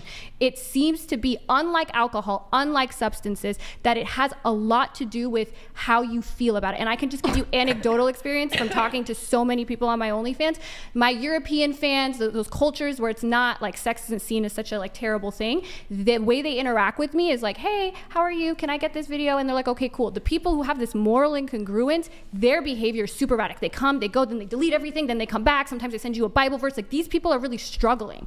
But then there are people who consistently ask for more and more kinds of, frankly, bizarre. So Nicole Prouse talked about this study, I think it was in Croatia, where there's actually evidence that they do it in the beginning, and then they eventually, the study they done showed that over time they go back to the vanilla stuff. And she was attributing it more to people being like, oh, this is kind of weird, like let me click on this, and then over time being like, okay, I'm over it. It's like kind of like a shock factor thing. That's what she found, and that's what she talked about. And I would say there was a 2016 study by Wright et al. That did a meta-analysis. The other thing I'm concerned about is it raises the dopamine ceiling. And this was a study that was done across 22 countries showing an increase in the level of aggression in men who view pornography versus those who don't. And I think that makes sense when you look at the most popular forms of pornography involving things like domination, subjugation of women, using verbal abuse, gagging, asphyxiation, and a lot of other things. Like I said earlier about the increase in things like incest and incest role play. Real quick, just on two questions. So first of all, when you say an MRI shows changes in the brain responding to dopamine levels of people that continue to use porn, this is true of probably literally every single stimulating activity, right? Yeah. Right. Like okay, so that's not unique to porn. That would be the same in playing cards. That'd be the same in eating potato chips. That'd be the same in playing video games. It'd be the same in watching movies or TikToks or whatever. So I don't know what that's supposed to prove. Secondly, just so I can understand this too. It's in the relation of what you find to be sexually arousing. That people who continue to use porn and use porn more frequently need more and more varied or disturbing or intense pornography. They have a higher threshold. In the same way that an alcoholic needs more potent alcohol to feel a buzz than when they first started drinking. Okay, those two things are completely dissimilar. And then wait, hold on, wait. I'm sorry. Real quick. Okay, I hear this brought up so many times, and I'm curious if there's an actual number on this. I've heard this said over and over and over and over and over again. People who consume porn need to dramatically increase the extremeness of the porn they're consuming. What is the percentage of those people that happens with? Because I've heard that said over and over again. Is that actually true, or is that just like something we say and we take it for granted? Well, I think the proliferation of, even what we were talking about. Nope, that's not an answer. Yes, it is an answer, even if you don't like it. The fact that when you look at Pornhub's most searched terms over the past 10 years and see that it's extreme things, which, by the way, your view can't tell me what's extreme or not. Okay, the 2022, the searches that define 22 were reality, gender, group sex, outdoors, positions, feet, and femdom. These are our top 7 types of searches. So do you think it's extreme? People this is from Pornhub, do you think it's for 2022? Though that's not the complete search list. Those are highlights that were put up there. You have to scroll down more to get the full list. No, you said the top. I'm asking what are the top ones. Those were the highlights that they put in that graphic. I know the page you're looking at. Oh, so you're saying that if I go to look for the most common searches, it's not those? Yeah.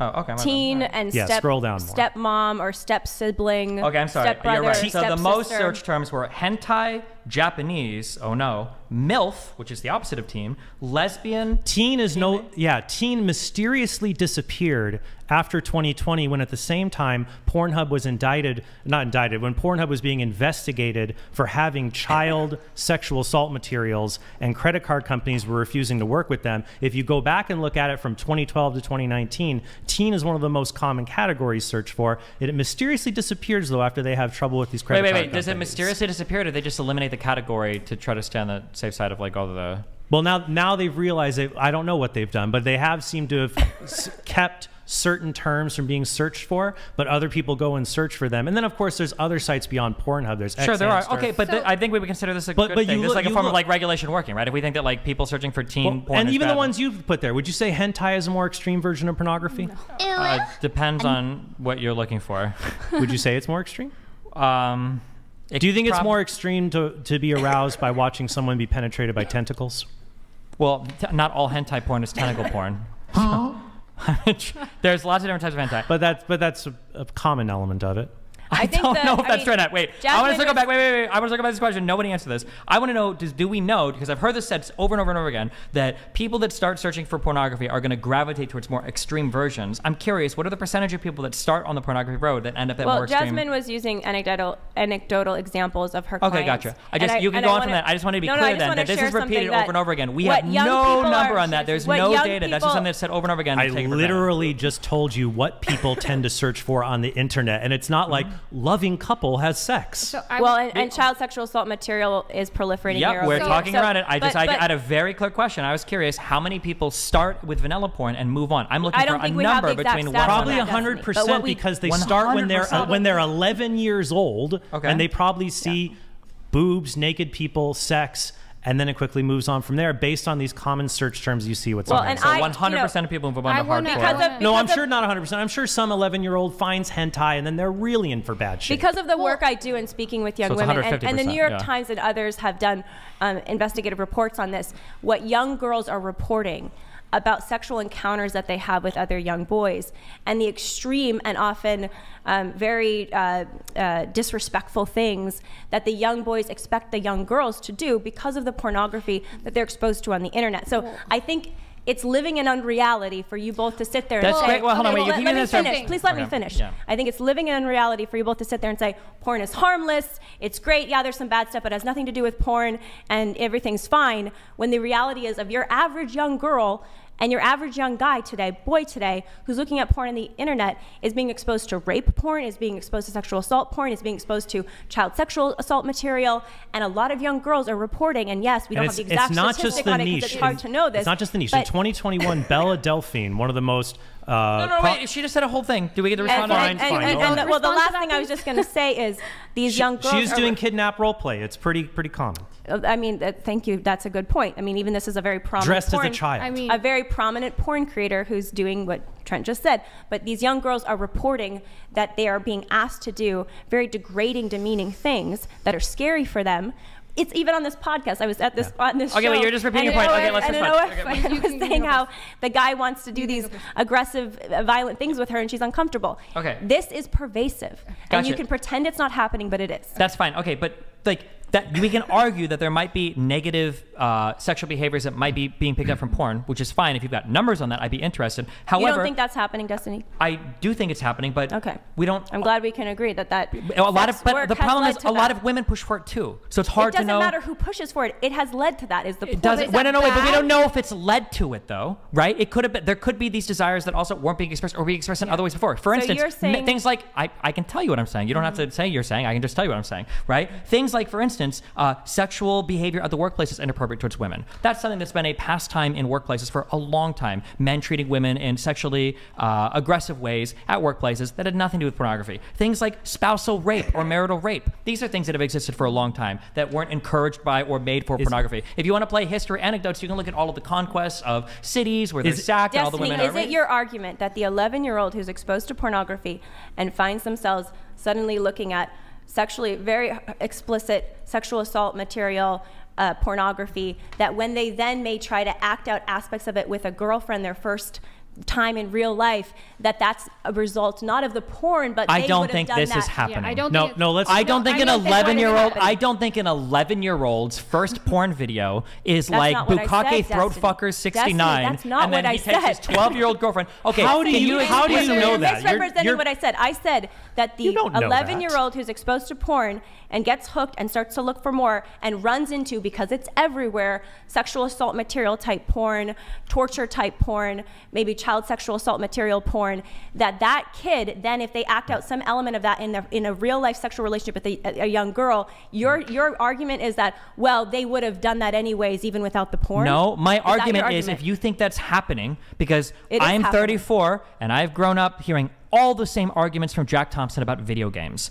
That you think a boy's gonna play a game and take a chainsaw to a guy's face and saw it open, and he's not gonna go and bully his friends or kill somebody at school? You don't think these schools are? I've heard all these arguments. If you think it's happening, that's fine. You give me a plausible scenario where it could, then show it in the data. Then show it in the data. How many 11-year-olds are choking their 12-year-old girlfriends because the New York Times report on this? And the New York Times report is going to say that like this percentage of 11-year-old students are choking their girlfriends. I don't think we need to come here and say, we know the exact, No. You need to present an argument. You're presenting a positive argument. You're saying that 11-year-old boys, hold on, let me restate your argument. You're saying 11-year-old boys are finding extreme porn and they're acting that with their girlfriends. No, if that's happening, that's pretty bad. Destiny, do you have any evidence? Even if they're not acting it out with their girlfriend, is it pretty bad?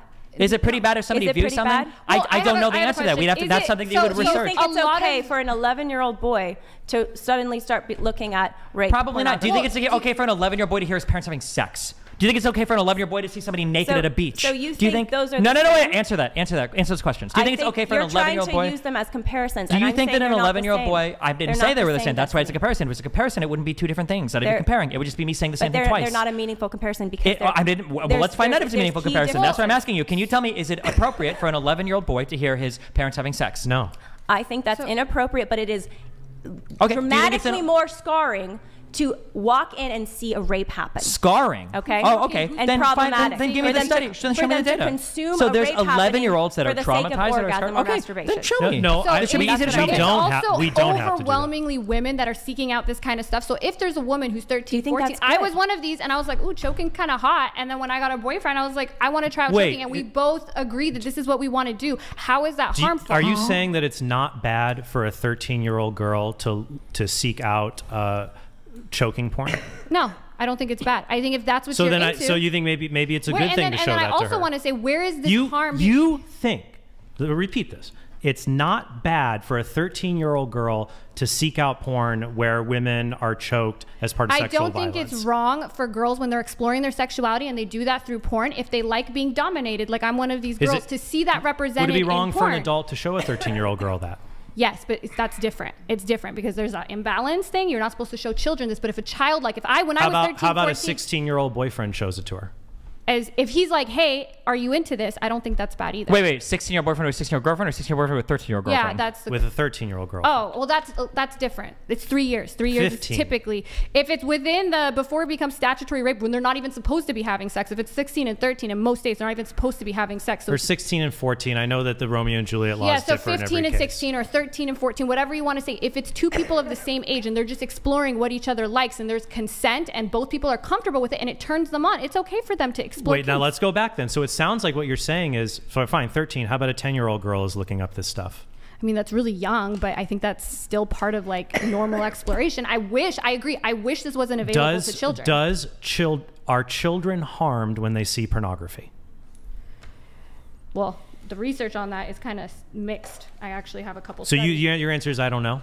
The answer is that there's research going in both ways, and it's not just me that. So if the research, so let me ask this: so if the research goes both ways and we don't know, should it be a crime? Should it be a crime then to show children pornography? Yeah, I think children, yes, but we're not talking about. But why? Because you're saying we don't. You're saying we don't even know if it causes harm. It's also a crime to give children alcohol. Is alcohol bad? And the other thing I wanted to point out can be very bad for talking about the link. No, here's why it's a crime to give children alcohol. That children cannot consent to activities that are capable of gravely damaging them, or even damaging them at all. Like kids have to have their parents sign them up for sports teams. They can't just sign up on their own. So it seems like then that we'd have to agree that if porn doesn't damage kids, then they don't need parents, they don't need consent, and they don't need a law to protect them, right? If it doesn't damage them. I think that it's really mixed on if it damages or doesn't. So to err on the safe side with children, I'm okay with. I wish we could keep it away from children, but we can't. Can I? Okay, let me. So by that logic, then there's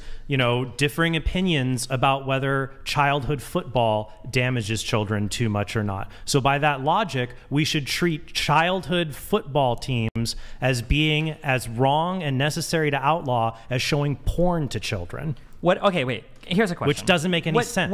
What damages the child? Yeah, yes, that's my question.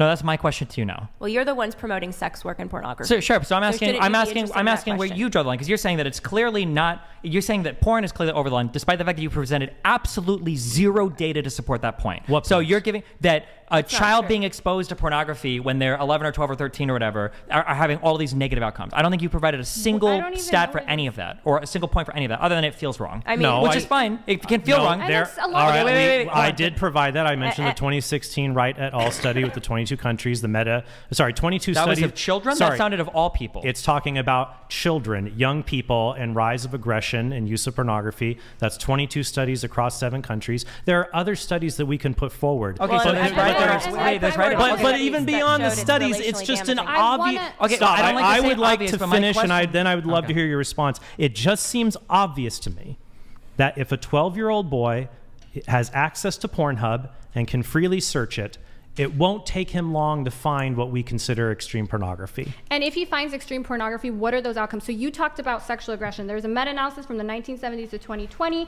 and it shows that some show that there is, some show that there's not, but the studies that were done over a longer period, the link was weakened. It's also been found the studies that employed higher level of best practices tended to provide less evidence of a potential Well, link. there's a meta-analysis. The biggest predictors for sexual aggression, number one, alcohol. So again, is because alcohol seems to be actually showing us more conclusive harm in all of these respects. Is alcohol harmful? Is it bad? There's a meta, I mean, in excess it is, absolutely. There's a meta-analysis that Trent and I have both referenced that say that porn is connected to aggression, including but you're right, in young and that's people. why, Porn and that's usually why, is for connected to example, with aggression. alcohol, what we do is we have very stringent barriers to make sure to try to keep minors away from alcohol, even though they do that. So, for example, would you agree we ought to have very stringent barriers to keep children away from pornography? For example, all pornographic websites should require age verification.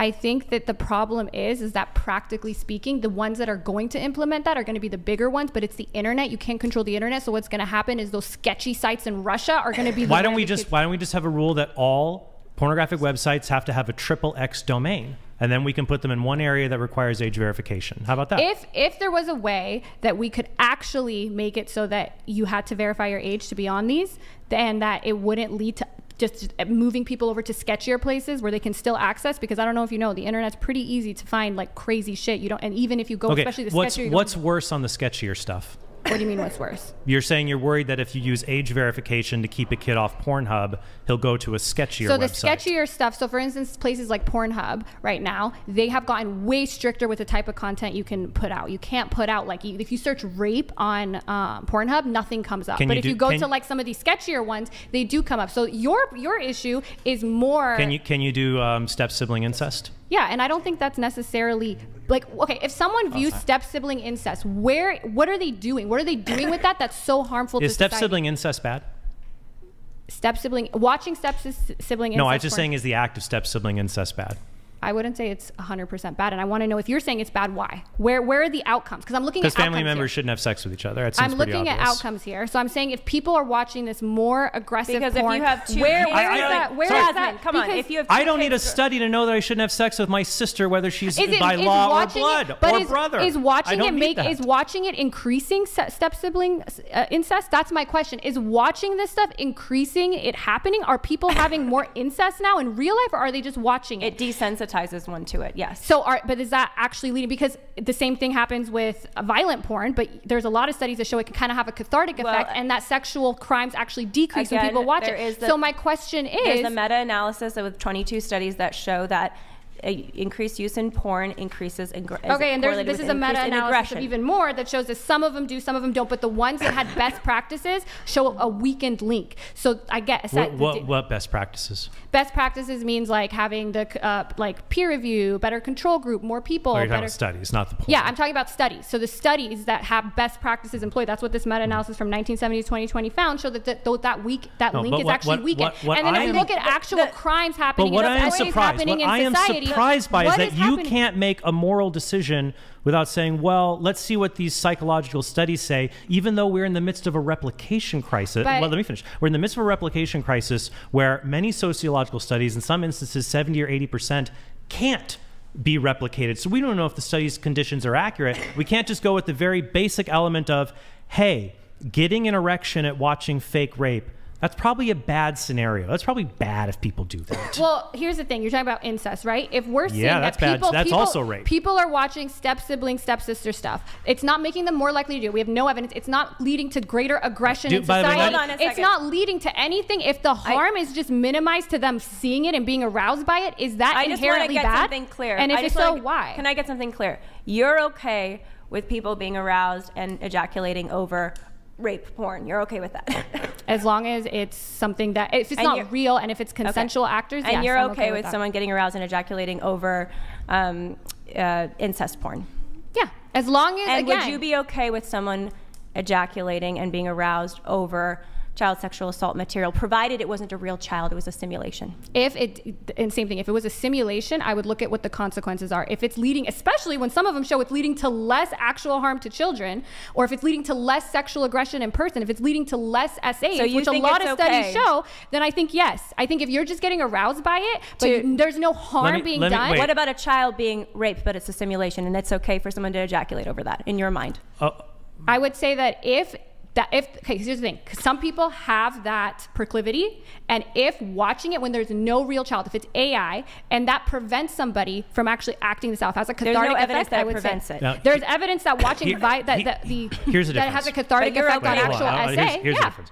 Okay, so it sounds like you're saying, well, how can we really know that people desire something virtually that they don't also, we have no idea if they really want it in real life if it primes them for that. That's not what I'm saying. What you're saying is that it might be confined to the virtual, and so they don't have the desire to do it in real life. I'm saying all the evidence that we have shows that it either is confined to the virtual or is actually preventing. At least when it comes to sexual aggression, yes. I have 3 studies right here that show that. Is it true that one of the main reasons, there's different reasons women quit OnlyFans, right?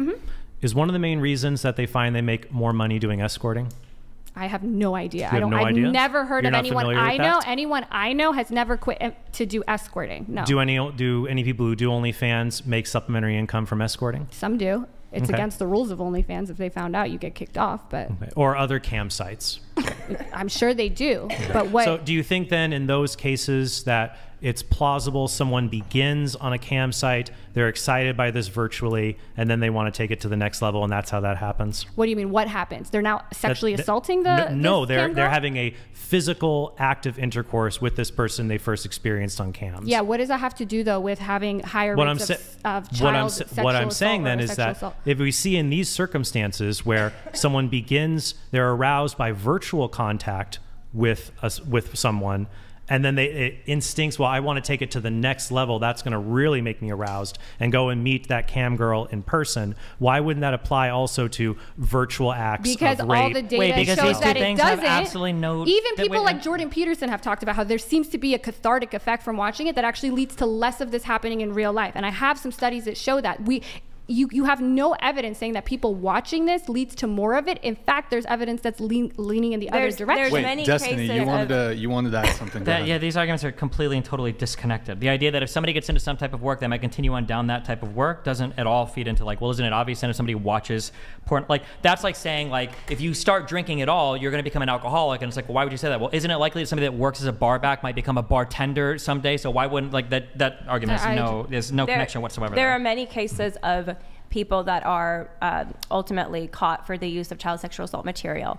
And one of the things that gets them extra penalties is that they were actively seeking to act out the fantasy that they were playing and the attacks that they were doing against these children in their mind on real life children. And they had difficulty accessing real life children. Yeah, so I think it's a very much living in unreality argument that I think. Why do we you're living in unreality because you have no evidence of this actually increasing that. To say that people can live this whole life in their minds, that they're acting out in their bodies through ejaculation, and that's not going to affect anything that they do in the real world. But yet that seems to be the case with movies and video games, where a kid can sit in front of a computer and play 12 hours of violent video games a day, and lo and behold, he doesn't go out in the real world and kill somebody. I think training yourself and actively sexually arousing yourself and ejaculating over these activities. No, I don't think there's a mental arousal that happens. I agree they won't There's a always mental go. arousal that happens when you're out there killing people in video games, screaming like kill you and kill you. I think is an well, if there's no the connection has to be child sexual abuse has gone down since the proliferation of porn. That's not true, Jasmine. It is not. Child sexual abuse has not gone down. A study from the University of New Hampshire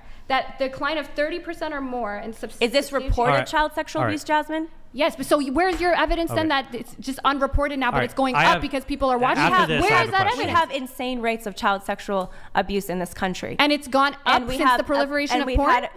Well, it's in conjunction with the proliferation of porn. Then it should go up. If porn being introduced to society has made this worse, then where is that evidence? It's not just porn. It's also we haven't talked about this very much. It's also prostitution. You want data? I'll give you data. Look up Cho et al. CHO, a 2013 study covering 150 different countries showing an increase in human trafficking when prostitution is legalized. Wait, no, none of us even disagree with this. Yeah, that's. But that's sex work. Why is sex work bad? Prostitution is sex work. Sex work's bad because it leads to other bad things like human trafficking. But wait, that doesn't make the sex work itself bad. Yes, it does. Because you can use other methods. Hold on, wait. Let's say it was the case that most of the alcohol we drank in the United States came from the cartel. Would that make alcohol bad? No, it would make it bad if using alcohol also fueled some other extremely dangerous, violent form. That's what I just said. Use. Let's say that hypothetically opium was grown in the fields of Afghanistan, and that was a huge export for them. Does that make it bad to consume all products, all medical products related to painkillers? No, I'm not talking about remote cooperation with evil. What I am saying is that if you have different policies when it comes to something like prostitution, yes. For example, if you have a policy where you legalize it, and so it's legal to both buy and sell sexual services, like you say you have in Germany or other countries where that's allowed, you have an increase in human trafficking. But if you have other countries... Wait, but the increase in human trafficking isn't necessary for the sex work. It's just a byproduct yes, of it is, and I will unregulated explain. market. Yes, it is, and I will explain why. Okay. Because when you legalize prostitution, let's say human trafficking goes up or down, there's going to be two different things that happen here. There's going to be the scale effect and the substitution effect. Okay. So the substitution effect would be, oh, you would think if prostitution is legalized, human trafficking will go down because you have legal prostitutes now. They substitute for the illegal prostitutes. And the hope would be it would go down because of this substitution. Wait, what is it? I'm sorry, wait, what is the substitution effect? There's the question of the relationship between human trafficking. Wait, I'm just curious, what is the substitution effect? The substitution effect is that human trafficking would go down, illegal prostitution goes down because it's substituted with legal prostitutes. You have sex with a legal prostitute instead of an illegal one. Okay. That's the substitution effect. Okay, gotcha. That would drive the number down. The other problem, though, is the scale effect. That when you make it legal, there is now a massive increase in demand for this, and there's not enough prostitutes in order to satisfy the demand, so trafficking goes up in order to meet that demand. So the Cho et al. Study 2013, 150 countries, including longitudinal to show Germany before and after, so it's not correlative, shows that the scale effect always dominates the substitution effect. So when I look at that, I say, oh, legalizing prostitution this way, that seems really bad. Maybe we should do something else like the Nordic model, where you don't criminalize women for selling sex, but you criminalize men for buying it, and that really cuts down. Okay, so then back to my original question. Then wait, before before we jump into a whole different thing. Okay, so back to my other question. If for alcohol, then, if it was the case that we just every time we buy more alcohol, it seems like in either cartels or gangs or whatever are the ones producing it, would you then say that we ought to outlaw alcohol because it seems like every time we increase our purchasing of it, it seems to come from unethical sources? We should outlaw alcohol if there are more social ills than social benefits. No one is talking about social ills or benefits. Yes, that is always the case that you make when you said that there was a substitution. Can I finish? Hold on. You just talked for like 30 minutes. You want to answer a simple question? I did answer, and you're interrupting me. I said that if when you have social benefit, when you choose to outlaw something, you have social benefits and social ills that you have to weigh involved. Alcohol provides social benefits, and there are also social ills that are associated with it. I'm only talking about the substitution and the scale effect. Those are the only two. I don't know why we're bringing this whole other thing now. You brought up alcohol. Destiny, what's the question that you wanted him answered? He said that there is a substitution effect where when you legalize something, you bring in legal prostitutes instead of a consumption of illegal prostitutes. However, the scale effect, due to the increase in the overall consumption of this particular good or service, leads to more people being brought in and sex trafficked. So the fact that you're trying to substitute legal for illegal people doesn't matter, because even if the percentage of illegal consumption decreases, the overall per capita increases, which causes an increase in the illegal amount of prostitutes being used. So therefore increases sex trafficking. So my question was, well, let's say if we take something like alcohol or any other good or service you can buy, if it was the case that the mass scale consumption of this necessarily means that it's being consumed from countries that are engaged in slave shops or drug trade or cartels or whatever, would you outlaw any of those? It's not a correct analogy. You'd have to show me an example where you have a legal and an illegal version of the same product in the market where it's being purchased, and it drives the illegal version of the product up. Yeah, you're using it. You're using it, but it's too disanalogous to even make the point that you're trying to make. And also, wait, hold on. It's not disanalogous. I'm saying, let's say there's a drug. This drug is something that a bunch of people around the United States smoke or drink or whatever. But let's say that it was the case. Okay, well, let's legalize it. But then when we legalize it, there's such a demand for it that now, like, all the cartels in Mexico are making it. Would you say we shouldn't legalize it because of that reason? Yeah, if it leads to a greater net increase in substance abuse to harm society, then we might want to outlaw that. I'm not drug, even talking for about example. substance abuse. I'm just talking about an increase in the people selling it being bad people, because we have such a higher demand for it. Now the supply is coming from like bad But it's sources. not selling. That's the whole point here. It's not about selling a product and the bad people. It's about the fact that when prostitution is legalized, sex slavery goes up. And the fact that we're even having this discussion about comparing people in sex slavery to products made in different countries very much shows the entire problem with the situation. If you want, we can Well, compare and it I to think the other- sweatshops then. If you want to the do that, other sweatshops problem- versus like normal The other problem with your workers at analogy, factories. Destiny, is that Yeah, there's no sex problems in is there, but sex is good. And Okay. sex is beautiful in the right context. And so to compare it to alcohol, but restrict it just to prostitution sex happening is also problematic because, I mean, alcohol you can use in the right context, right? Sex in the right context in our position is an amazing and a great thing. What our point is that in the context of sexual exploitation and commodification, that's when it becomes problematic and harmful and wrong. And Jasmine, you were saying, well, for kids, there's no problem with kids looking at pornography necessarily, et cetera. I didn't say there's no problem. I said that it's not this. I think having alcohol, violent video games, all of this can show. Just because something has harm doesn't mean that now we need to get rid of it, right? The Second Amendment, guns probably do a lot more harm than porn. Does anyone here want to ban guns? But just to finish the First Amendment, right? People say mean things on the internet now because we have the First Amendment, but that outweighs that. So if you want to say something should be banned because of social ills, I need a lot of evidence. We're talking about there can't be we're so not much. talking about banning. Hold on, Jasmine. We're talking about, is sex work good? Is the question. Is it, or is it bad? And you asked, well, what about kids looking at objectifying pornography on the internet or sexual assault porn? That's not necessarily bad. There are over 100 studies that have revealed links between young people's exposure to objectifying content and their objectification of women or self-objectification. Those exposed to objectifying portrayals are more tolerant of or in agreement with sexual harassment, adversarial sexual beliefs, rape myths, child sex abuse myths, and interpersonal violence than participants without this exposure and experience greater body dissatisfaction, appearance anxiety, and disordered eating beliefs. So this is the thing. So to say again, to argue that kids being exposed to porn, or for that matter, adults using porn, is harmless, there's no negative effect to them or the way they view other people, is simply false. I didn't say there's no negative effect to them. I'm saying the negative effects are not even that conclusive. Adolescence and pornography. You kept saying to us, what are the negative effects? What are the negative effects? A review of 20 years of research since 2005. More than 65 empirical studies have appeared with a peak of 11 articles in 2011. The reviews have come to opposite conclusions, notably about the question of whether pornography is related to adolescent sexual attitudes and behavior. So some find there is, some find there isn't. The problem here is that if we just do evidence-based, I have a lot of studies that probably show the opposite of what so we can just ask a basic question, which I have been continually asking and did not get a straight answer from, that you're not committed to the idea that it's just bad. It's bad when children 10, 11 years old see porn. If it is bad, like you say, there's some studies that say, what is bad? What does it do to them? You came close earlier. You guys were saying, well, they might not understand how sex ought to be or determine what's real or not real in it. So would you agree that pornography has distortions of sexuality in it? That children, like what?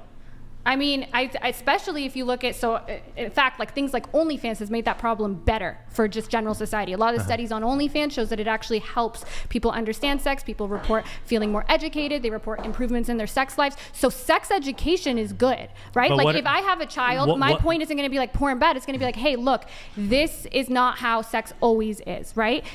And now there's so many different kinds of porn out there that show different kinds of sex, amateur Is there porn. some kind of consensual sex that people should never do? Like, can you give me an example? Well, I'm sorry. Is there some kind of sexual behavior? I will give you an example. I'm curious to see how your guys' ethics would apply to this, because I think that this view of sex that is grounded in pleasure, even if it's grounded in consent, you're going to have problems. I'll give you an example. So a month ago, Peter Singer, one of the most famous philosophers in the world, shared an article on Twitter from the Journal of Controversial Ideas. And he said, this is really interesting. And it was a defense of bestiality. Okay, and it was an interesting defense of it because I think it goes through many of the common arguments that are made against bestiality and shows why a lot of them don't work. For example, I guess, I could ask you, I'm sure I know what your reason would be, but it seems like, okay, I'll put it this way, all right? I think what you might say is that obviously bestiality is wrong because in order for sex to be moral, there has to be consent, and animals can't consent. Yeah. Okay. That would be my view. I don't think that that's a good argument because we eat animals. Number one, Yeah, that's good. We eat animals without their consent. We do normally we just say to do a scientific experiment on somebody, you need their consent, right? You're a lawyer. Yeah, you need their consent, but there's certain things at least you can't do even with their consent now. Right, but to do any scientific experiment, you need the patient's consent. Yes. But we do scientific experiments on animals all the time without consent. And I'll give you one more example. So let's say like police canine units. I gave the martial arts example earlier, that if I do martial arts with somebody without consent, that's assault. They need to be okay with me punching them in the head. So police officers train canine units and they assault them. They fight them. They teach them how to subdue a suspect. They basically get involved in fighting with a dog, and the dog can't consent to that, but we don't consider that animal abuse. So if it's okay for cops to rough up a dog to teach them how to subdue a suspect, why wouldn't it be okay for someone on OnlyFans to let their clients see their dog lick peanut butter out of their vagina? So this is different. We probably have different views on this. I don't think that that's okay. I don't think the way we treat animals is okay. I would disagree with, I don't think we should be testing on animals the way that we are. Okay, we treat them as completely non-human. I don't think that's necessarily intellectually consistent. Are you vegan? I'm not vegan, but I'm an asshole for that.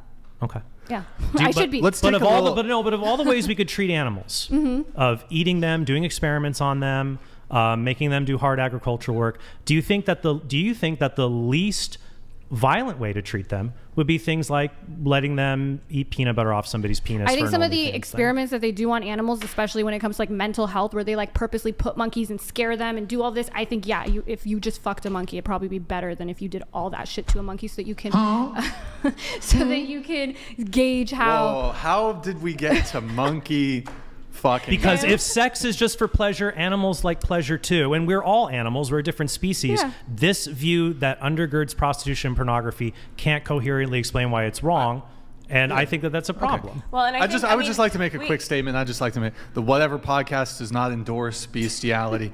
I need to do a couple chats here, and then we'll continue on with the conversation. We have Dr. Clockwork. A common reason of divorce is leaving the cap off of the toothpaste. Is brushing your teeth now bad? Correlation does not equal causation. People have lots of reasons for divorce, usually more than blank. Okay, Dr. Clockwork, thank you. Appreciate it. We have Devon Frame here coming up in just a sec.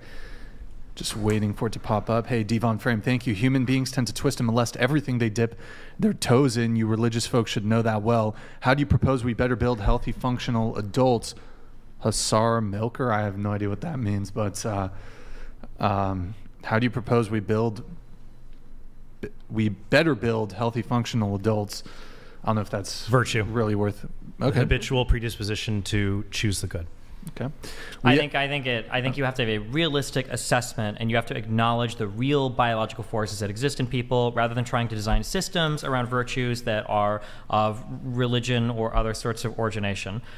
We've seen this fail over and over and over again, and it has failed, and it will never come back. The idea that sex can just be confined to one marital thing is just something that, even for most of human history, hasn't gone well. I think when people try to have relationships where sex is open and can be shared with lots of people, that's where we see failure. Sure, but we see 50% of marriages fail that don't even have those issues. So it seems like I think that the better thing to do is to say there are different ways that you can engage with sex. Here are the pros. Here are the cons. If you engage with it in this way, things like this can happen, or things like this can happen. And then if you engage with it this way, here are the good things or bad things. I think the problem is everybody is so ideologically driven to attack one side or support another. They end up making absurd statements like, everybody should be happy with this style of monogamous sexual relationship in marriage, and anything else is wrong, or everybody should be, in a polyamorous fucking 500 people, and that's totally okay. We would say everybody deserves love that doesn't need to be satisfied by other people as sexual objects. Yeah, that's fine, and that sort of view has led to histories of marital rape and women not even like having orgasms. The case in is relationships. that sex has a particular design to it, and we can pretend that it doesn't, but it does, and that design tends towards intimacy and connectivity between two people, and it can also create life. And I think when we pretend that that's not the truth about sex, and we say that sex is just whatever I want on my own terms, provided there's consent, then we open the door to all of these things. To your point, Jasmine, you're saying, well, there's all these studies that show pornography doesn't cause so many issues. I have all these studies that show that they actually lead to objectification in real life and all of these other problems.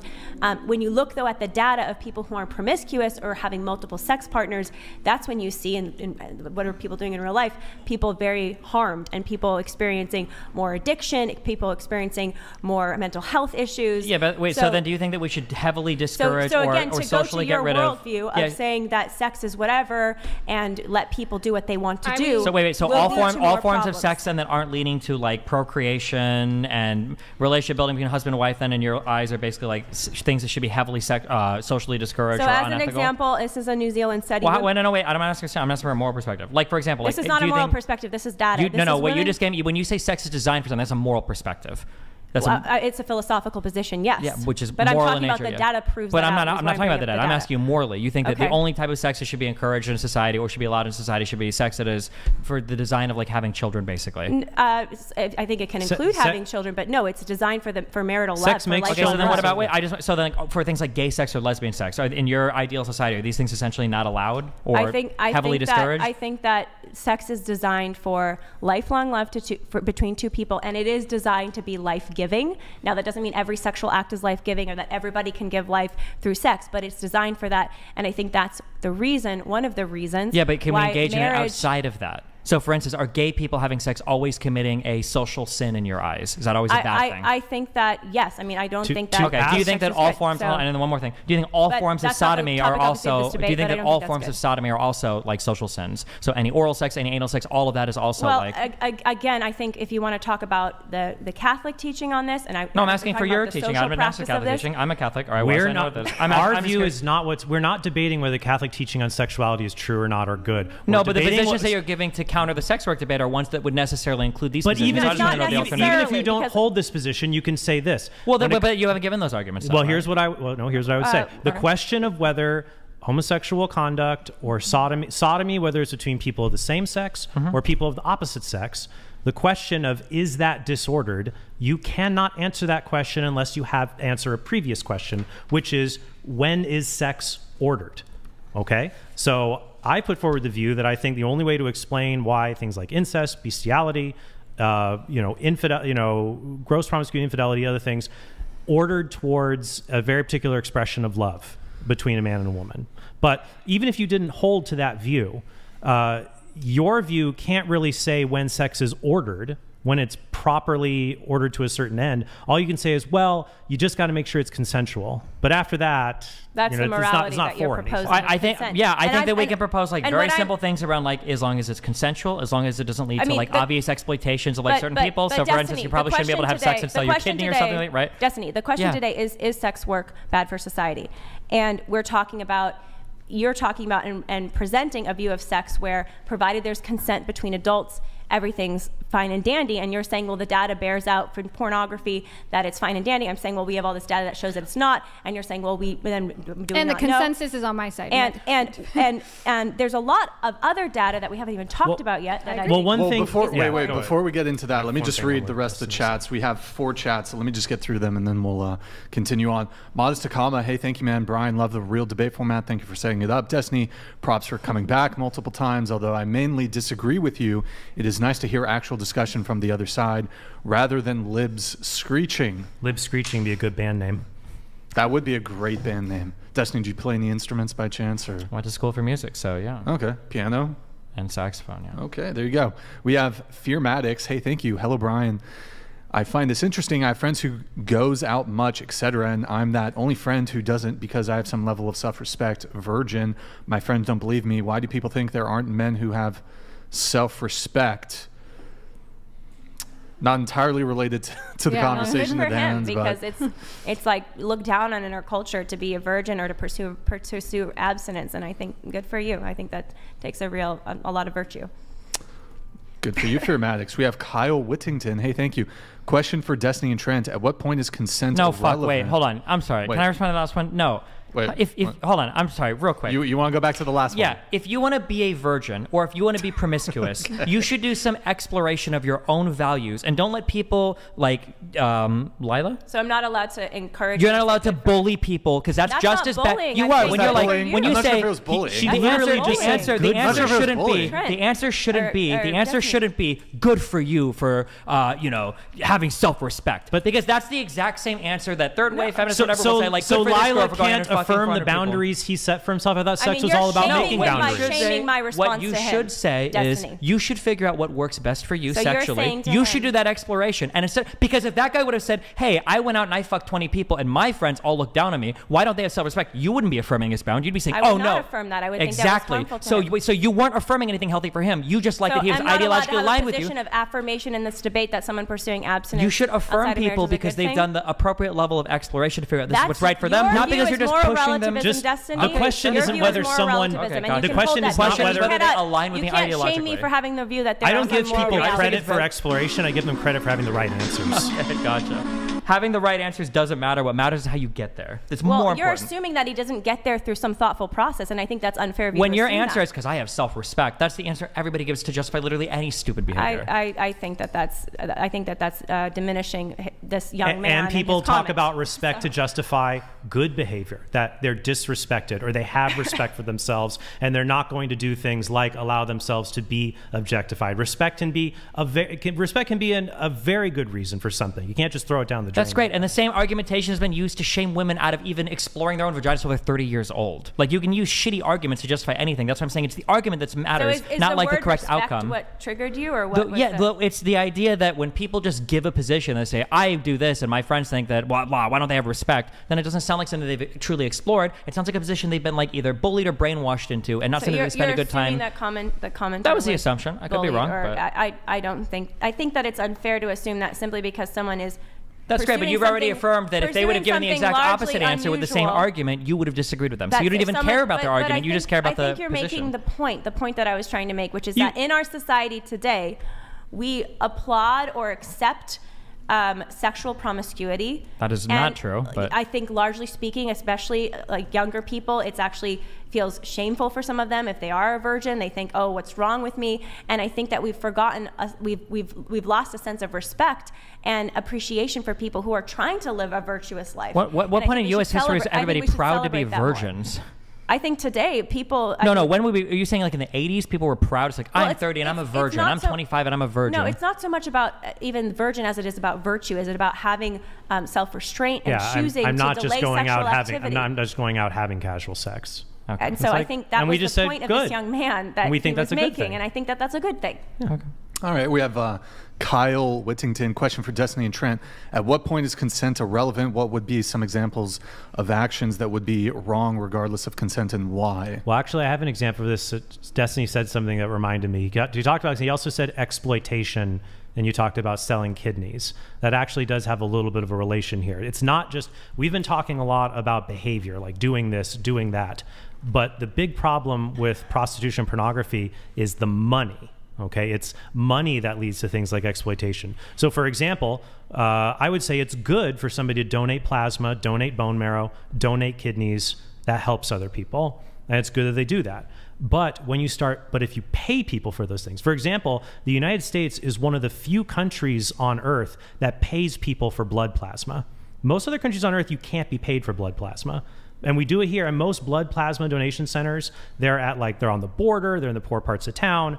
And when you pay people, so we have to ask, even though they're consenting to giving up parts of their body, is that exploitation that they're basically doing it because they're trying to get money? If we have ethical problems about using money to get people to give up their body, their blood, their bone marrow, their kidneys, and that we're exploiting them because of the money that's involved, the same questions will be raised about people who will get money by giving their body in something like OnlyFans, and it's out there as a virtual image, and it's out there permanently. So the same ethical issues get raised about exploitation. So who's exploiting me?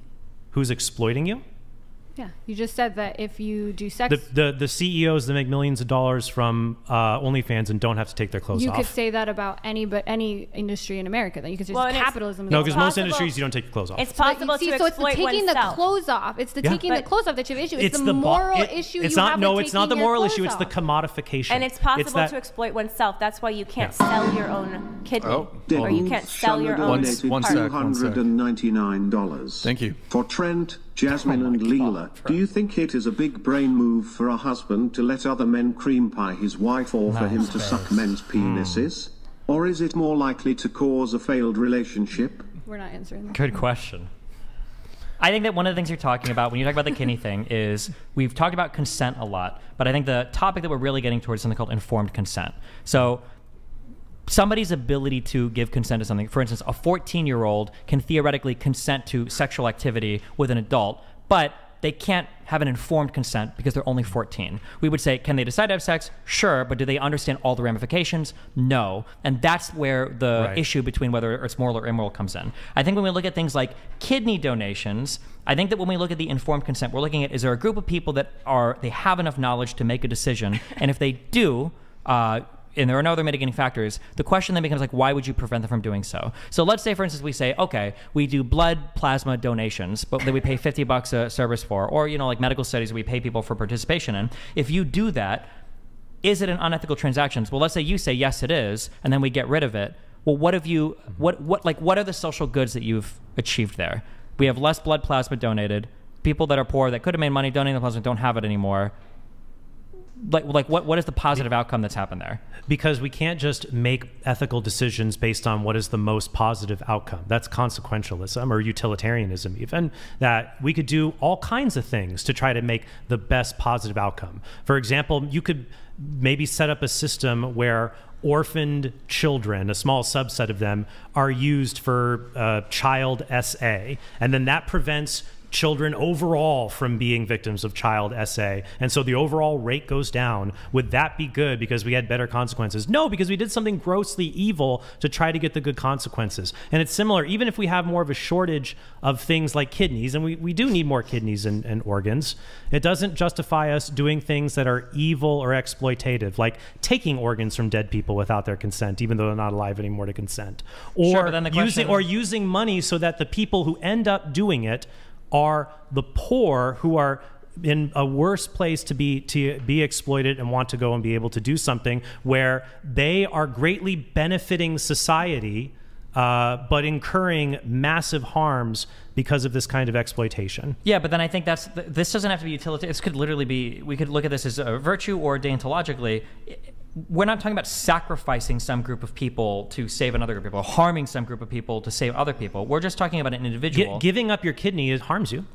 Well, I'm saying things like blood plasma. The kidney stuff obviously moves a little bit more. You can donate blood plasma 100 times a year. We don't have long-term studies what that does to people. It may not be healthy. Okay, but we do have long-term studies on what like blue-collar labor does to people. Sure. Is that exploitative, that we allow people to get engaged in backbreaking work that leads to negative health outcomes? It might put them around asbestos. It depends on the particular occupation. So if we were to compare like construction work to blood plasma donation, what arguments do you have to save construction work from the negative arguments you've constructed to destroy the exploitative effect of like donating for blood cancer? Construction work, and this goes back actually to sex work, because construction work is a service that creates a good. It's a particular kind of service or skill that's offered. With blood plasma, what we are doing is we are commodifying people. And one of the overarching criticisms of pornography and prostitution, including from non-religious feminists from the past 40 years, is that prostitution and pornography are wrong precisely because this is not a service that is offered to people. It is the purchasing of a commodity. And a simple thought experiment shows that. Wait, let me finish the thought experiment. Okay. The simple thought experiment is if people have a choice between two streams that they want to pay for.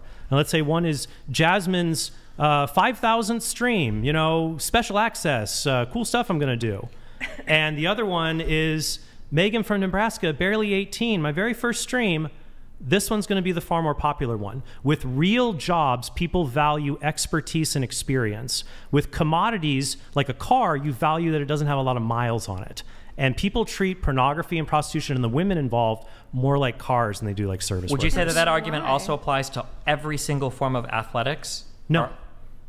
Because you value an athlete that has more experience, and so they have a greater skill set. What's the average age of like a female Olympic gymnast? But they have tremendous skill. Is the point. They have skill and experience. But wait. But what is the, isn't the average? Isn't the average age like 14 years old? It's not just just age. The fact is that someone would rather prefer cam or porn or something with a girl who it's my first time, whereas a gymnast, if it's their first time doing the uneven bars, we don't prefer that because they're bad. Hold on, wait. So now we've narrowed this all the way down to it's just the fact that it's the first time, because commodification of bodies or people, like these are things that also happen in a wide variety, like somebody who's younger, somebody who's got less damage, especially when we talk about sports. I feel like for athletics, this is going to apply. I don't know how you can look at athletes and say they're not commodified under this lens. They can be treated inhumanly. People can be treated as commodities or inhumanly, but I'm saying that sex work, that's why I don't like that phrase. It's not even work. There's a whole host of other things that are involved. To say that we should treat, especially prostitution, like a job, to me seems insane. What about acting? What about acting? Would you say like women actresses are also treated as commodities? Because a woman actress might be hired. Oh, she's only 22. She's like, God, how are we going to hire her to do this job instead of a 35-year-old? They want her to be a good actor. They want her to. Well, they want her to have. I mean, if you do porn, they also want you to do whatever pornographic actions you're going to do as well, right? But Trent's point is that for the girl who's doing the first time or selling her virginity or showing something online. Yeah, but you're narrowing on a hyper specific thing. Like, is the most popular porn star in the world 18 years old? That's just her first time? No, that's not how it works. I think the point here is sex is different than all of these things. Sex has meaning, and I think that going back though, here's the other thing why we can't. I'll give you another example why prostitution, it can't really be called. If you consider it sex work, you'd say it's a job like other jobs that are not the most fun to do. Is that what the idea of a prostitute would be? That if under the sex work paradigm, it's a job. And there are unpleasant elements, and like other jobs, many people do it just so they want to get paid. I wouldn't say that job is necessarily unpleasant. I think everything has aspects of unpleasantness to it. Okay, well, I would say that you don't think prostitution is generally an unpleasant job? When you say prostitution, yes, I said prostitution. Yes, I mean, probably in general, I would imagine it's an unpleasant job. Yeah. Yes, okay. I would imagine in general. But there are lots of jobs that are unpleasant, and we don't treat it like other jobs. So, for example, in other jobs, the Occupational Safety and Health Administration, OSHA, has very strict rules when you come in contact with things like bodily fluids. So you have to wear goggles, for example. You have to wear latex gloves, a gown. You have to minimize exposure to bodily fluids all the time. But you could never apply those OSHA standards to a prostitute who's expected to, have urine and ejaculate and other things, put in their face. So you can't treat it like other jobs, can you? In regards to the bodily fluids thing, that probably not. Right, so it seems very suspicious that if we were to go in and say, okay, well, she's going to wear these goggles and this gown, and the guy, it can't just be a latex condom. That's pretty insufficient. You could spread HPV even still in the areas that are uncovered. You got to wear, to make it a job covered in OSHA, you got to wear like a big old diaper that like covers everything in latex in the midsection. And that's the only time sex acts are going to be allowed, is if you make sure there's no physical bodily contact. Couldn't you also substitute this with like a lot of rigorous testing prior to the action? No, because it doesn't matter. The OSHA regulations aren't just preventing the spread of definitely infectious liquids, it's of even potentially. It's the liquids themselves. My point is just that if you had prostitution as a job that actually satisfied standards for safe work apparatuses, no, men wouldn't go to that. They would go to the illegal alternatives, because it's not about this being a certain job. It's about acquiring a commodity in the bodies of women or men who are frankly treated like women. All the evidence shows that when you do start treating it like a job, STD rates go down, condom use goes up. So I don't get how. Where are those? Like, I've heard studies that say that before, and they're often misleading. Like, there was one about Rhode Island, for example, that claimed like, oh, well, gonorrhea goes down, so it makes prostitution legal. Except chlamydia also goes up during this time. These are often very cherry-picked. They'll pick some diseases, but not others, to try to say that this is acceptable or not. But when you compare, for example, when you compare Germany, where prostitution has been legalized since 2002, and Sweden, where the Nordic model... Wait, let's just stick on the OSHA thing, right? So, fine. Well, I'm just saying that prostitutes get killed in Germany. They don't get killed in Sweden. Okay, for sports, don't athletes sometimes come into contact with like blood and stuff? Like if you're a boxer or if you do MMA? Right, and you minimize that, and then you might... Wait, no, wait. They don't box in OSHA outfits, right? They don't have biohazard suits on. Also, pornography is already an employment industry in the United States. It's legal. Are you telling me there are no OSHA standards? The for bodily fluids that happen in mixed martial arts competitions are incidental to the act. You can get involved in you can do an MMA match or a jiu-jitsu match or boxing and not come in contact with blood, and you definitely won't come. You won't come in contact with semen. That's not going to happen. Well, wait. What's more likely to carry like different types of horrible infectious diseases, blood versus semen? Do you know? I don't know the ansse to that.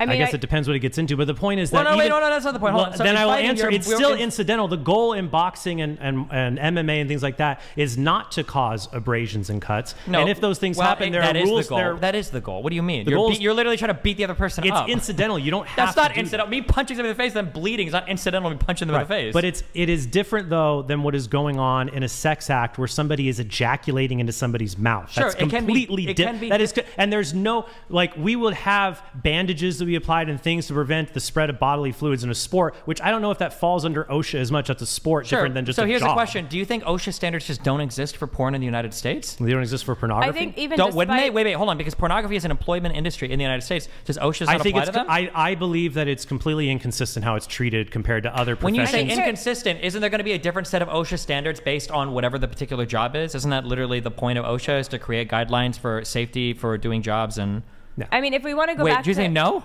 What? I didn't hear the question. That OSHA is going to have a different set of standards for different jobs. There's probably going to be different rules depending on your work environment, right? There are going to be slight variations, but just the basic rules of how we'd apply these different jobs and different workplace regulations and rules just cannot be applied to quote-unquote sex work. Going to prostitution in terms of wait, also, whether it's just answer that real quick because I don't want to get the final word. OSHA does have standards for pornography, and they do apply to pornography, and they work just fine. But regardless of the standards that may or may not apply to prostitutes today and to sex workers today who are engaged in prostitution. Prostitution leads to very bad outcomes back to when I talk about data for prostitutes. And so I think that's something, I mean, Trent talked about the correlation obviously between the increase in human trafficking, but it's also harmful to the prostitutes themselves in addition to that. Okay, I want to really go through. I want to go through the data on this because if we're talking about the prostitutes I just want to say a couple things about it. Criminalizing. Well, let me just finish, Jasmine. Let me just finish. So I had on my show recently ex-porn actor named Joshua Broom, and he shared his story. He was one of the top ranked or awarded porn actors at the time, and he left the industry. He's now happily married with 4 kids, so his life wasn't ruined. In the end, he was able to change his life, and he's now extremely fulfilled. But he shared about how during his time in the industry, which was 6 or 7 years, 30 of his close friends took their lives because of the just extreme... 30 of his close friends took their lives. Were these all porn stars? These are people involved in pornography, creating pornography. So if I look up Josh's story, there are 30 porn stars around him that killed themselves? Correct. Yes. Okay. And so, have you heard that before? I've never heard that in my life. Okay. Well, in the Archive of Women's Mental Health, there's a study that shows that 20% of prostitutes have suicidal ideation, and in fact, what percentage of women already? What percentage of women have suicidal? Not 20%. Isn't it like 47% have tried like antidepressants? People who have sex for money. The rates of post-traumatic stress disorder among these individuals are on par with combat veterans. And think about how much suicide afflicts combat veterans. And the statistic for that specifically, though, according to this study, is that there's an increase in risk for suicide attempt of 41% versus the average of 29%. So that 10% increase for those involved in prostitution. Psychotic episodes, 41% versus 27%. HIV/AIDS, 6% to 1%. Other STDs like hepatitis, STDs, 11% to 2%. Emergency room visits, 44% to 34%. Okay. So the reality is, if now we're talking from the point of view of is sex work good or harmful, for the prostitute, it is very harmful. Well, here's the problem. You're never going to eliminate that women are going to do prostitution, but we have all the data. Jasmine, no. Now let me finish. No, it is though, because you're not going to get. There's always going to be people that are going to supply this, and when we criminalize it or when we stigmatize it, too. That's true. Yeah, and but if there was certain things that policy decisions that we could make that could decrease negative effects for these prostitutes, because there's over 42 million of them, according to the data that we have, and the studies show that decrim and legalized locations, so consistent, improved condom use. This is a big study, 2021, in the Quarterly Journal of Economics. 17 work size census at 4 points in time, pre-crim, post-announcement, but still pre-crim, post-crim, and 5 years post-crim. Not only show that STD rates go down for those people, but overall there's that society as well. Jasmine, the crime rates and the amount of violence perpetrated against the prostitutes, both by police and by their clients, goes up the more you criminalize. But the question that we are asking ourselves today is sex work harmful? Is sex work bad? And I just read data that shows that if you are involved in prostitution, you are at higher risk for suicidal ideation, for STIs. You're at higher risk for being, and then also here's a study that talks about the higher risk for being sexually assaulted or raped. Being a lawyer increases your likelihood of substance abuse, increases your suicide, increases your likelihood of depression. Is being a lawyer bad? We need professionals to defend us in a courtroom. Men don't need professionals to have orgasms. They can do that themselves if they need it. Well said, Trent. The problem is... The point is sex work is not needed for a society the way that but it always is going to be there. It's always going to be there. If you could snap your fingers and get rid of it, maybe I would take that. But we have to be practical. Like I said, in order to say if something is good or bad, you have to look at what happens if you try to come in and take it. That's all of the evidence shows. Good. How many? That's not even the question. We're asking about how to regulate or make it illegal, etc. We're asking, is it harmful? Let me just finish. We're asking, is it harmful, right? And we're saying, we're showing data and explaining that it is harmful. You're saying, well, being an attorney can be harmful. The position here is, well, a society doesn't need sex work the way that it needs society rule of doesn't law. need athletes. Doesn't need prostitution. Athletes are universally harmed physically. Let me just respond. And then your response to that is, well, it's inevitable. There's always going to be something. Yeah, but okay, so is being a lawyer bad for the lawyer itself? Okay, so my question is, Jazmen, let me finish. Please let me finish. Okay, then you gotta let me finish because you always interrupt me. Murder is inevitable. It still happens even though it's against the law, right? Rape, sexual assault is inevitable. It still happens though it's against the law.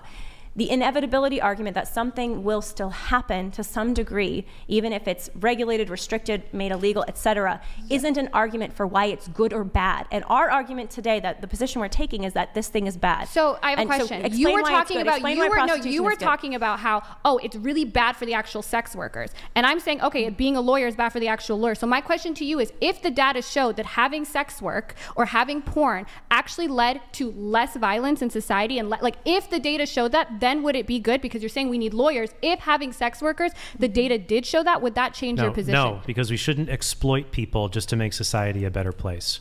Okay, we shouldn't treat people like commodities. We shouldn't do evil so good may come. So like I have a question about keeping prostitutes. I don't understand how that doesn't apply to athletes. When it comes to, well, you're... Like for fighters, you're literally watching two people beat your the shit analogy out of would themselves. How is that not commodification? No, your analogy would work if we actually had gladiatorial combat, where people used to have in ancient Rome, where somebody is going to kill another person. And let's say you figure out, hey, you know what? It turns out when we have gladiator matches, like violence goes down. It's a cathartic release when people watch them. No, I reject the analogy. We're not. I'm saying that when two people. No. Yes, when two people. You don't need to make an analogy to my analogy. I'm saying that very clearly, two people fighting on stage, we are commodifying their bodies. They undergo severe physical trauma. All of their health care or health lifetime outcomes fall dramatically, right? CTE, among other things. If an athlete had the same level of trauma that a prostitute underwent, I would agree that sport should be outlawed. That's why, for example, I'm very sympathetic to regulating professional football because of the rate of concussive injuries, especially among minors. So I agree with your point, but the level of harm that a prostitute undergoes is way beyond what a lawyer undergoes, even what a professional athlete undergoes. It's the mental harm on par with like a combat veteran. Sure, but let me finish. Or for example, the question I had for Jazmen was, since 2002, where prostitution's legal in Germany, how many prostitutes have been murdered? Do you know? I don't have that data in front of me, but I know it's 69. How many have been murdered in Sweden in that time? I don't know. We could go study one, and it was by a jealous ex-boyfriend. Because Sweden cuts the demand and makes it a bad place that even sex traffickers. Wait, hold on real quick. What is the population of Germany? It's much larger. It's larger. But how much larger? Like 10 times? How it's not 10 times larger. What is the population of Germany? I don't know. Even if you control... Look it up. Yeah. Look it up. Even if it's at least 5 times larger. No, even if you control for the population differences that are involved, no sex worker has been killed by a client in Sweden since they established the Nordic model in 1999. 83 million, by the way. None. Okay, so it's like 9 to 10 times larger than Sweden. Isn't Sweden like 9 million or something? I'm just curious. But wait, real quick. On this athlete thing, okay, I'm going back to this, okay? 10 million. If you want to compare athletes to prostitutes, that's not a fair comparison. We could compare street fighters. You did it. No, hold on. You're saying that prostitutes have all these negative outcomes and athletes don't. Athletes would be the equivalent to like a brothel that's legalized. If you want to compare prostitutes to illegal athletes, you'd look at like street fighters or something. I think that the outcomes of... No, but it's the studies show the harm among prostitutes, even in places where prostitution has been legalized and brothels are allowed. You still have the mental health effects. So wait, you think that physical effects? You have people that have anal muscles being torn out of them because they have sex with 10 guys in a night. Okay, well, I'd rather do MMA with I'd rather have Mike Tyson punch me in the face than do that. And the case that I brought up of Joshua Broome and his friends, they were not even prostitutes. They were in the porn industry. That's awesome. Okay, so it's not awesome. It's horrible, and that's the point. I mean, suicide. So the question is, because of despair connected to a lifestyle that's living out of reality of using your body and constantly abusing your body. That's the problem here. Okay, wait. Okay, if you are saying, I just want to get this statement to clear. You're telling me that the outcomes for prostitutes that work in legal brothels is the same as the outcome for prostitutes that work outside in illegal areas. That they're the same? Yeah. No, that's not what he said. I'm just saying that they're negative. They're worse than other occupations. Okay, so then are the outcomes of prostitutes that work in brothels better than the outcome of prostitutes that work outside of brothels? We don't know because You're not even going to make an educated guess? You have no idea? We don't know because the circumstances of brothels in different countries and different regions, some of them are tightly regulated and have different behaviors. I'm saying in one city, in one area, you're telling me that you think that prostitutes that work in legally regulated brothels have the same outcomes as prostitutes that work they have the same they have different degrees of outcomes probably. One might be more likely to have substance abuse than the other, but it's still higher. It's still higher than the general population. Okay, but you do not, when it comes to data, you guys are not like, this is associations between sex work laws and sex workers' health. A systematic review and meta-analysis of quantitative and qualitative studies demonstrates sex workers who have exposed to repressive policing, including the Nordic model, were significantly more likely to experience violence from clients than others. There's a lot of studies that show this. The Nordic model increases violence. That's not true. In the Nordic model, for example, it showed that certain acts of violence increased, like hair pulling or slapping, but other acts of violence, like rape, actually dropped by 50%. Drug use is more frequently reported in studies from criminalized and partially criminalized settings, which would be the Nordic model. A study explicitly comparing health service access between decriminalized, legalized, and criminalized settings experienced the poorest health and safety outcomes with greater investment in health promotion programs and occupational health and safety measures in decriminalized and regulated settings. So you guys do not win the data war on if criminalizing sex work. We're not talking about criminalization. Yeah, we're talking about whether the Nordic model is better. Then I'll give you another study. The Nordic model is not better in decrim when it comes to outcomes to sex workers. You cannot argue that the Nordic model is helping sex workers more than decrim. A 2003 study by Farley et al. In 7 countries showed that 89% of prostitutes want to quit their job but can't because of financial reasons. Same, I bet if you look at like janitors and people who scrub toilets. Do you have any data on that? That they don't want to work? I can probably find something. Do you think what the job satisfaction then let me put it this way. People? Is it bad that, so if somebody wants to stop doing something and they can't, so it sounds like we have women, the majority of them, want to stop having sex with men, but they can't. It sounds like we're facilitating rape on a mass scale then. I don't think that's rape, right? I'm not saying that there are prostitutes who if someone is if someone's a prostitute who feels like they need to do this for money and they can't quit because they need that money, and a man comes and pays to have sex with them, you don't think their consent has been infringed? No, I think that, yes, sex workers, I'm sure a lot of prostitutes would rather be rock stars, okay? That's not the point. Are they consenting? Are they fully consenting? Yes, they're consenting, just like somebody who doesn't want to make you a sandwich but doesn't have a choice is going to make you a sandwich. So when a Hollywood actress consents to the executive producer having sex with him because she's worried about losing the role, that's not rape? That's completely different because with sex work, you are saying, hey, this is my job. I will have sex with you if you pay me. How is that? It's because these women don't, it's not voluntary. Like, well, I'd rather go somewhere else and make money. Wait, they feel like they're sex workers? Yeah. Because they can't get employment anywhere else, or because they have previous prostitution and drug convictions prevent them from getting other gainful employment. If you were a prostitute, you can't get a job in a lot of places if you have a felony conviction. That's why decrim is really great, because in New Zealand, where they did that, the Criminals Records Clean Slate Act of 2004, sex workers can have past prostitution related offenses expunged from their records. No, places where going back to my example with the executive producer and the actress. would you say that consent is something you can't fully have if the person you're having sex with controls whether you're paid or not? No, you can't consent. You aren't consenting there because you didn't consent to that arrangement. What if she went into it expecting that to happen? If you went into it consenting to it to happen, then fine. Yeah. But that's... Well, it's often expected and... No, hold on. No. Something being expected and something being expected are two completely different things. Well, what if they went in there and they said, this is part of what I want to do? If it said on your contract, you can write this, you can do that, blah, blah, blah, and you also have sex with this guy, then that's a lot different. So you think it's okay for a boss to have sex with a secretary? Or not even a boss. Or not even a boss. Intuition loading so hard. No, a boss to have sex with a secretary because secretaries... You're dodging a question with... No, hold on. I'm not dodging a question. Secretaries don't sign up to have sex with their bosses. I didn't even ask the question. I didn't even get through to the question because we could pick another example, like an audition where you're not currently employed and the director says, yeah, I want to get you in this movie, but you know, I got to see if you really look the parts, you know, if you can really pull off these sex scenes.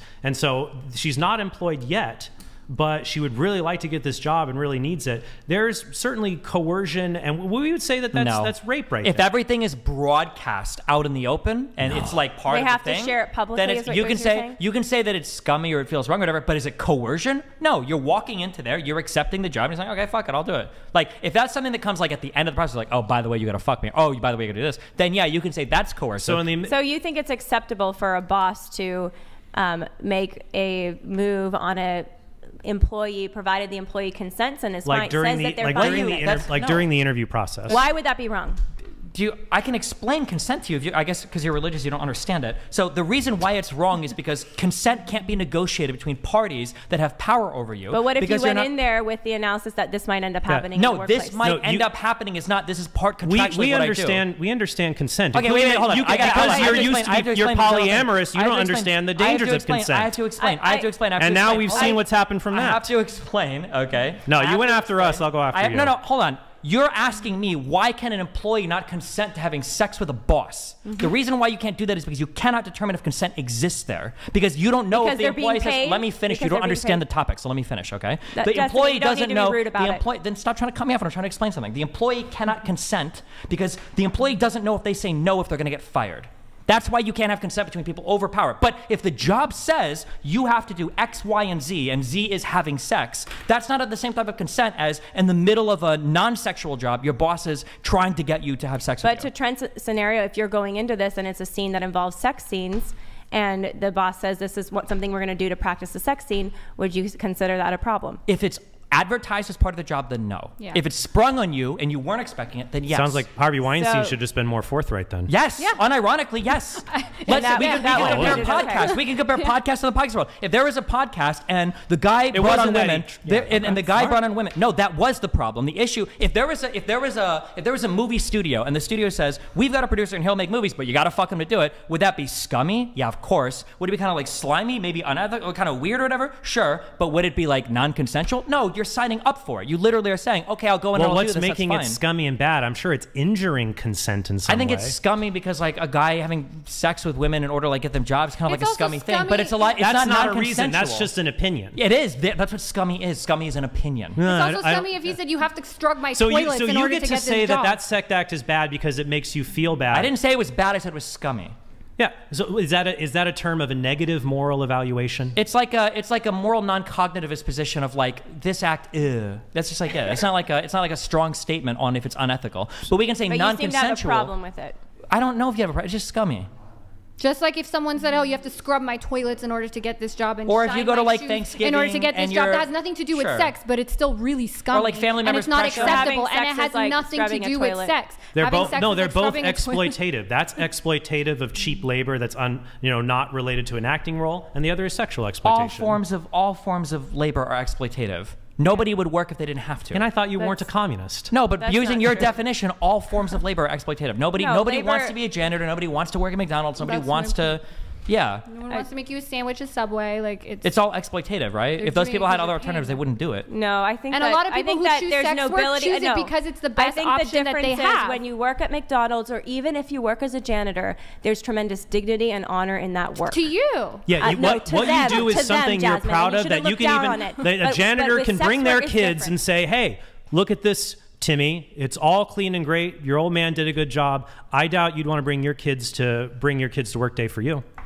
I don't have kids. But if you did, I doubt you do bring your kids to work. If I ran a casino or if I ran a bar and there were drunk people everywhere, I wouldn't take my kid into the bar with me either. That doesn't mean me being a bartender or me running a bar. If you run a bar that has a bunch of drunk people, you're actually doing something wrong. Bartenders should not facilitate open drunkenness on their property. Even a casino, that's something that's fine. But I think that this this is just, once again, sex work is not work. And it's not good. And I mean, if you're an obstetrician or a gynecologist, would you want to bring your kids to work to show all the vaginas? No, because those are sexual organs that have because they're sexual organs. You should just keep sex away from kids. And you might show them the hospital. If you run a dispensary, should you bring your kids in? No one's doing anything wrong. We're just buying weed. It's legal. Is that something you want to bring your kids into? That's not necessarily wrong. I think you can treat. It would depend on this. However, I think that if you are concerned about a child adopting a behavior that could be destructive to them, whether it's alcohol or marijuana, then you might not show that to them. But I think that shows that it's not great for your position, that there is something destructive in some way about pornography and prostitution. You wouldn't want to bring your kids to see it. There's something damaging. I think the other thing that's just so sad about the conversation is we're getting down into these different cases of how horrible these different things are by degrees. And I think the reality is sex is a good thing. Sex is a beautiful thing. Sex is an amazing thing. And the problem, the fundamental issue that Trent and I have been proposing here about sex work being harmful. Would you bring your 8-year-old to see you have sex with your husband? Just to let me finish. It commoditizes it. It objectifies the people involved. It takes sex out of the context where sex belongs, which is in love.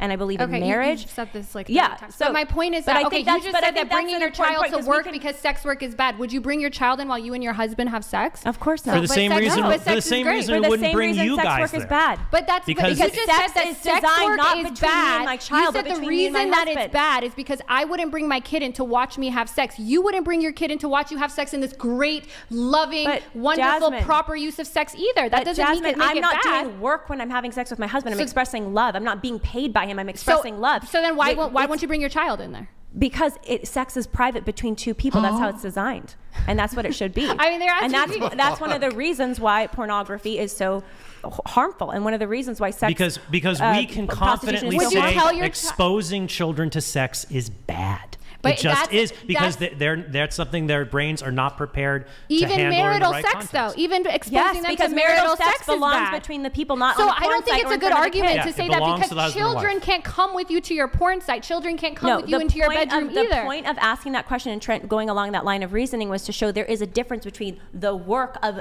the noble work of being a janitor. And I would say to look down on people who work in a fast food restaurant or look down on a janitor to say that they just want to get out of the job, it's a horrible job. Yeah, there are difficulties, but to say it's such a horrible job, there's nobility to that work. There is not nobility to selling your body to someone else to ejaculate off to. Your morals on. This is noble. There is morality around sex.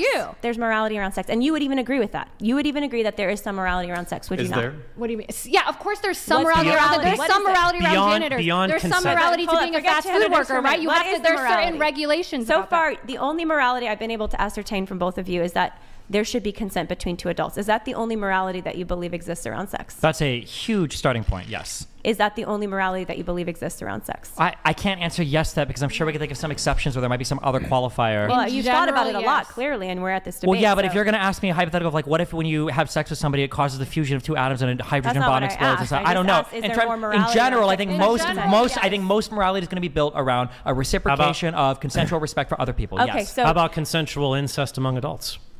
If you want to do it, if you have a really hot sister, then go for it. And there's no harm. There you go. You're not reproducing. I have a question related to that. So incest is okay. I got a question. And bestiality is okay. Brian, speaking of incest. I didn't say bestiality is okay. I don't think we should be doing any of those harm to animals. If an animal's consenting, then bestiality is okay. But I don't think an animal. I think I would rather live in a world.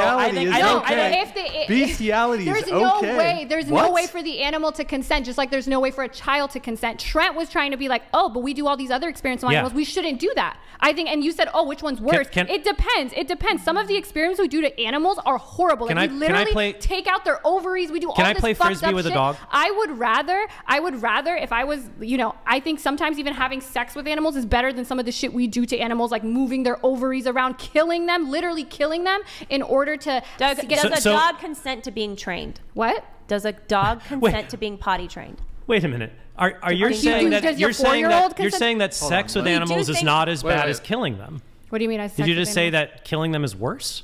I think killing animals is. It depends, right? It depends what you think. Say that one more time. What do you want me to say? Just the way you said it. Wait, like what? Did you say killing animals is worse than No, sex I'm with saying them? sometimes the I experience think, wait, you can bite the do- bullet. Yes, I think probably generally, yeah. Why? What's the next question? How could you possibly flip that? Do you disagree? Do you think that having sex with an animal is worse than killing it? Yes, yes, it is worse. Because, because animals are non-rational beings that we can eat. There's nothing immoral about that. Sex is for human beings. And I'm sorry you guys just can't see that. So you think the sex, because we're not religious. So you think that the sex... No, you're not sane. You're an insane person. So wait, who is the sex worse for versus the killing worse for? Are you just looking at the perspective of the human and not the animal at all, or... Who is it? No, I'm talking about the act. You're reframing it as what causes more or less harm. No, I'm talking about you the said act. sex for an animal is worse than killing the animal. I'm asking you, It's worse not for just who? for an animal. I think I'm it's asking worse. who I'm it's saying worse. the act of killing an animal is the act of sex with an animal is morally worse than the act of killing the animal. Well, So killing the an only animal is not thing that has morally any wrong, moral apparently. perspective in your eyes would be the human. Yes, because not the only thing. There are ways to treat animals that are immoral, like animal torture. Like killing them? Is it immoral? It can be immoral to kill an animal if you're doing it for a cruel way. purpose or an inhumane way. Cruel in whose judgment? No, let's say if you're stuck on a desert island and there's Let's a pig, say that we're in I would California and I we're would like to eating a cheeseburger. finish. Oh my If you're God. stuck on a desert island and I was We're just not talking about stuck on a desert island. It's very obvious. Like, you're killing an animal to eat it for burgers because it tastes good and it feels good. No, here's the example. Okay. If you're stuck on a desert island and you find a wild pig there and you kill it to eat, that's not morally wrong. Because you want to satisfy hunger. If you're on the island and it turns out you're just horny and you use the pig to satisfy that, yes, that is morally worse. Is it morally worse if you just hunt to kill an animal just for fun? Is morally worse than what? Then is it morally worse to kill an animal because you just want to hunt for fun than Yeah, two people go into the forest. One guy's hunting with a spear, one guy's hunting with his dick. Who's more immoral there? The guy that stabs the pig and kills it, or the guy that runs the animal and fucks it and runs away? Is he going to kill it? Which one is more immoral? Well, if his dick is big enough, maybe. But I'm asking. No, I want an answer. I want an answer. What's more unethical, the guy hunting with a spear or the guy hunting with a dick? Why you think is the guy that throws the spear, he's more ethical to kill the animal than leave it to rot? Or the guy that runs it away? is much more gravely depraved to have sex with an animal than to kill it in a slightly more Gravely malicious depraved way. is not answering the question. And the Okay. reason Hold on, for that, hold on, hold on. is what? The reason for that is that you want to eat the animal. Our position is that sex with That's animals. what this view leads to. Our position is that sex with animals is always wrong. My understanding of your position is that it's only potentially wrong because the animal can't consent. It depends. I asked you, does your dog consent when you train him to go to the bathroom Not outside? any more than your child consents to it. Okay, so you're saying that you can train the dog doesn't consent to some things. The dog, you're saying the dog is a child, and that's why it's wrong to have sex with a dog. I'm saying that if we're talking about consent the way we know it, informed consent, I don't think there's any evidence to show that a dog can give you informed consent. No, back to my other example. Can kids work for the police? Can kids work for the police? Kids can't work in general. No. Can dogs work for the police? Yes. Okay, so it seems like it's a difference there. You can place them in a dangerous, life-threatening situation for the common good of society, and we see nothing immoral about that. What's wrong with sex with them? They don't consent to work with the if they can't consent to sex, they can't consent to work for the cops. But we see they can work for the cops, so why can't they do the lesser harm? What's the lesser harm? Having sex because they could die in their jobs in the police force.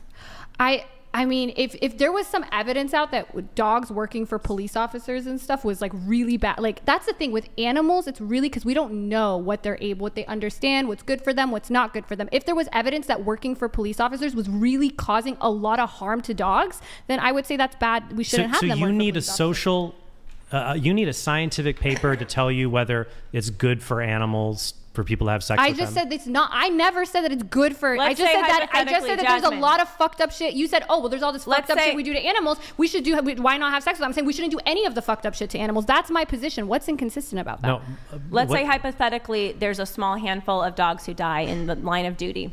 They're just like the most dangerous job is logging. Should humans not be able to log? But the point of where we're the question here is why is it okay to employ a dog without their consent? But to your point, consent is important. My point is that we shouldn't be doing a lot of because harm to animals. Because I never said that having sex with them is okay. I also said that testing on them, testing the limits of your moral belief. And what I'm saying is, you're saying it's okay for dogs to work. What are you saying that I disagree with? What are you saying that I disagree with? I just don't understand what you're saying. Can I finish my question? You're saying that it's okay for a dog to work for the police, even if there's maybe a teeny bit of harm, but largely speaking, you don't want them to be harmed, but it's okay for a dog to work for the police, but it's not okay for a dog to do sex work for a human being.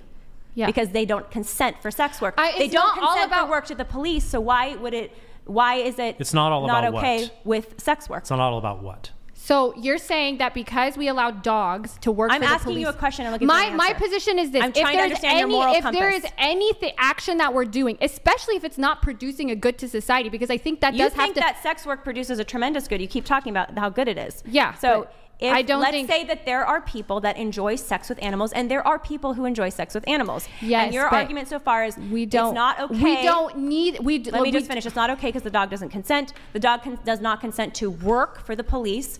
Why is it not okay for a dog to do sex work? Because I think that when you're talking about working for the police, those dogs actually their lives are better a lot of the time. What if they're treated like a king in their sex work job? That's the thing. If I had any evidence that having sex with these dogs is something these dogs enjoyed and liked, I would say it's fine. I don't know. Dogs seem to get pretty. They seem to get pretty humpy about things. Yeah, that's the thing. I care about the harm to the animal. That is my position. What if the dog, my position is about harm to the orgasm? Animal. If the adult, yes, this is my thing. If we can show that there is a harm to the animal being done, then I would say it's bad. This is my position. If we can show that there is no harm, or that the dog enjoys it, or that the dog is better off, if we could show that that was what's going on with bestiality, so you are okay with bestiality as long as it appears that the animal enjoys it. I didn't say it appears. That's the problem. As long as the animal orgasms. I didn't say that either. Well, what then? How I don't think right now. That's why I said I don't believe it. I don't think we should do bestiality right now because we have no way of knowing. I don't think orgasm because people orgasm when they get raped too. That's not a good way to determine whether something. For the police officer. In general, it seems that he does. If we're looking at what seems that he does. In general, when we're looking at what is a dog like, what things can a dog have that makes it seem like their life is better, and if there was any way to show that if you fuck them all the time and they're enjoying it and it's making their lives better, I would say go for it. It doesn't have to. Well, it doesn't have to be penetrative. Bestiality, we understand the immorality of it. Even things of, when the dog arouses a person's genitals, things like that. And I'm not pulling this out of thin air. Like I said earlier, Peter Singer, a famous philosopher, was sharing this and defending it on his Twitter. He's a world famous philosopher. This is not, and when you search for this stuff, you find it everywhere. Yeah. People might say, oh, why are you bringing up this fringe thing? Why this fringe thing? Well, look, homosexual pornography was probably fringe 80 years ago. And another reason why consent is such a weak foundation for sexual morality as its whole. Saying, oh, as long as there's consent, we're good, is you can chip away at it from every other angle too. And animals, we just went through this exercise, but you can chip away at it for children. I mean, we've drawn this line 18, 17, 16. Do you have any arguments for consenting adults, or is it all children and animals that you have to go to? Well, I've made arguments several times, and you said it again about why sex is not just about consent. Sex is about so much more than consent. Sex is about love. Sex is about intimacy, and sex is about the potential to bring life into the world. So, but that's for you. That's for how sex is designed, Jasmine. Whether you like it or not. If that was the way it's designed and that's the way it's supposed to work, then we wouldn't all be deviating away from it. I said even Destiny admitted this earlier, saying that's the design of sex. Even if it's the design of sex, inevitably can bring about emotional connective feelings. Of course, it can bring about that, but it doesn't. Inevitably, also. It can. It can. I agree that it can, but it doesn't have to. It's designed. But it doesn't have to. If this was the design, then there wouldn't be so many people that want to deviate from it and do deviate from it. If this was just the design, right? We didn't just malfunction and decide, actually, I don't want this. This isn't working out for me. Let me try these other forms. If this was the way it's designed, right? Food is designed for us to eat. We don't, use it any other way. The reason we use sex another way is because we want. That's like saying our bodies are designed, for example, to have a certain amount of salt and sugar, probably. But think about it. Tons of people eat way more salt and sugar than their bodies were designed to handle, because we live in a time when salt and sugar and fat, we have unlimited access to it that we didn't have for thousands of years. So is it bad? It's too much of it is bad for you. Are donuts bad?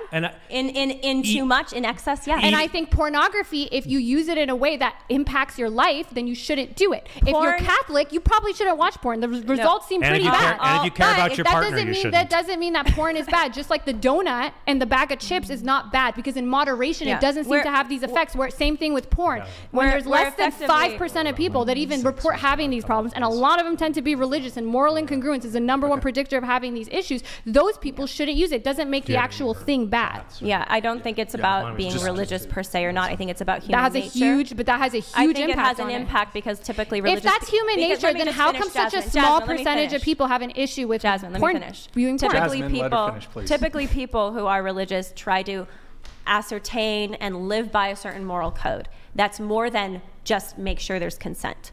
Okay. And so that's where you seem to have a rub, and you're just saying, well, they're just religious. No, they're people that have taken the time to understand themselves and try to understand others, to say more than consent is what's good for me, you, and society. The position of Trent and I would have this position even without being Catholic, and before I became Catholic, my question is this. My question is this: if the vast majority of people can actually probably less people than when you look at porn, can enjoy processed foods, can enjoy all this in moderation, it doesn't affect them. And the vast majority of people are consuming porn, and you can't show me where it harms them. And the you know why? And Let me explain. Because you think sex is beautiful and between two people, but that's not an answer. I want to know what the outcomes are. If the majority of people, a lot of time. And we could spend a lot more. You actually made our point that people they're not dying from processed foods, but if you look at the average American who's eating them, they're really suffering from a lot of things, from negative health rates. They're not dying. Much the same way, to say that pornography and prostitution is bad for society, it doesn't have to make you a debilitated wreck that can't do anything. You're just less healthy when it comes to sexual interactions with other people. So the average porn watcher is less healthy in what ways? Like, where are you getting this? Well, how are they less healthy? There was a study of the 22 studies that showed that there's an increase in aggression for younger people who view porn. I have a study that shows the opposite. There's a study that shows that 20% of all relationships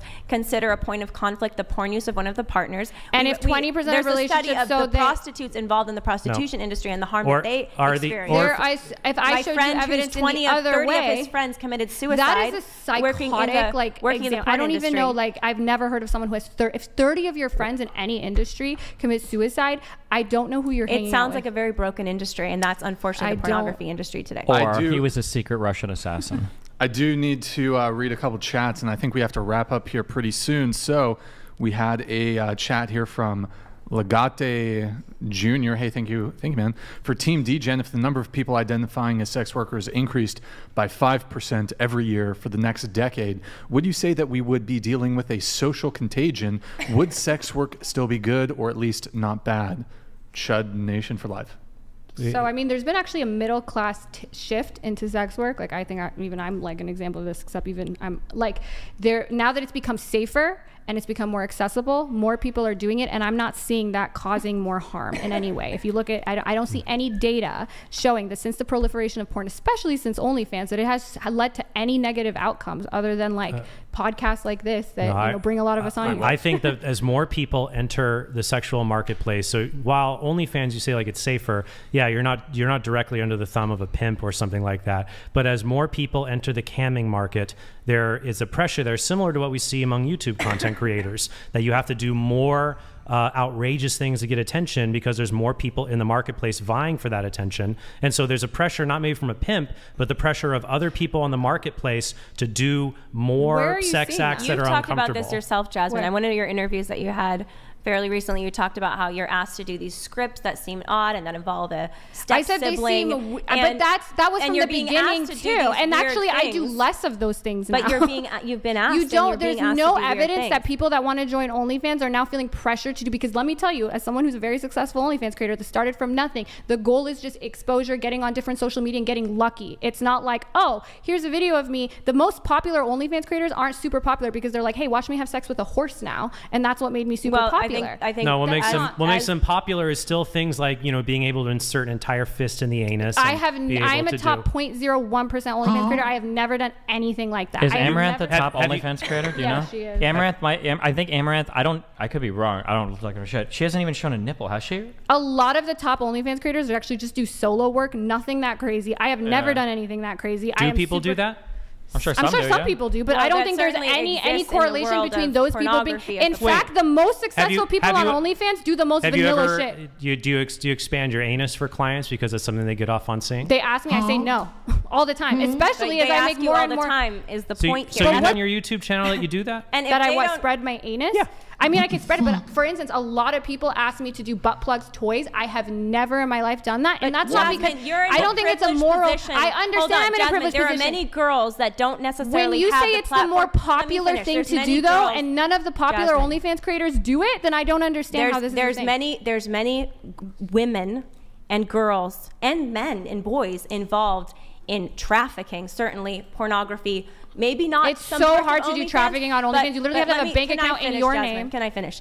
And they are exposed to and exploited to very degrading actions and activities. And so that's the point that we're making, is that there is an appetite for that, and these things create and that's why OnlyFans is so great, because you are in complete control of what you say to do and not do. And when you look at the most successful OnlyFans creators, they are not the ones doing these most intense things. If you look at them, they're actually a lot of them are not super successful. Vanilla. I understand that, but I don't think there's any link. And they I don't think struggle, there's and any they link. fear that they can't have a career in the future. Yes, and so certain things, like even the Nordic model, has led to people being like, I don't have time, I can't negotiate now my circumstances because it's basically criminalized. I think you're living in a bubble of unreality. You are one of the very few OF creators that can largely call the shots, and many women, though, involved in exploitive sex work, involved in both in this country and internationally, are not in your position. Jazmen's the shot caller. There you have it. Here, we got 2 more chats, and we do got to wrap up here pretty soon. We have Dog Shite Poster 69. If people need to use artificial devices to prevent pregnancy, condoms, pills, etc., then obvious sex is primarily designed for reproduction. Okay, there's a comment there. And then we finally have, pulling it up here in just a moment, we have Ibn Pro. Is forcing an electrician to wire your house at gunpoint equally as bad as forcing a S-worker to sleep with you at gunpoint? Why not? And this will be our final thing. I think a criminal code would say it is worse. Forcing someone to do something. I think, for example, that we have an entire category of sex crimes. We don't have eating crimes, we don't have breathing crimes. The fact that we have sex crimes, that a rape that is done when someone is unconscious and it doesn't cause pain, is treated worse in the law than maybe simple assault that does cause pain to a person, because sex is just a very, very different thing than anything else. Well, and it's the same reason why if you tap someone on the shoulder in the workplace, that might be seen as a normal activity. Hello, are you there? If you tap someone on the crotch, it's sexual assault. There's something clearly different about sex and using your body for sex, and then other things like, electrical wiring or whatever it is.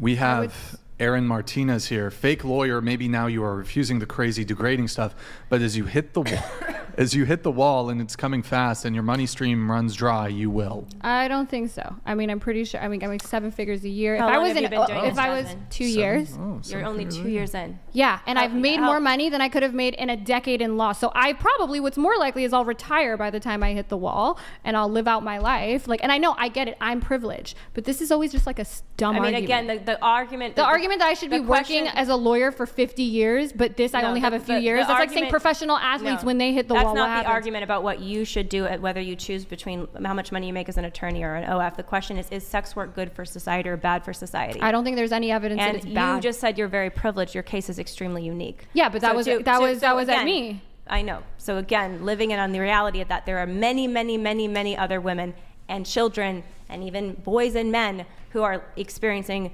not what you're experiencing what the statistics bear out in the pain of both prostitution and pornography. But that's the thing. There are a lot of people who choose sex work because it's the best option for them, and they don't want to do those other jobs. The majority of sex workers, they're doing sex work because they don't want to work another job, or they don't have access to another job. Taking this away from them, it's not going to be helpful. And that was the case of my friend Joshua Broom. He wasn't able to get the jobs he was looking for in Hollywood, and so he got sucked into the porn industry. That's a tragedy, not a success story.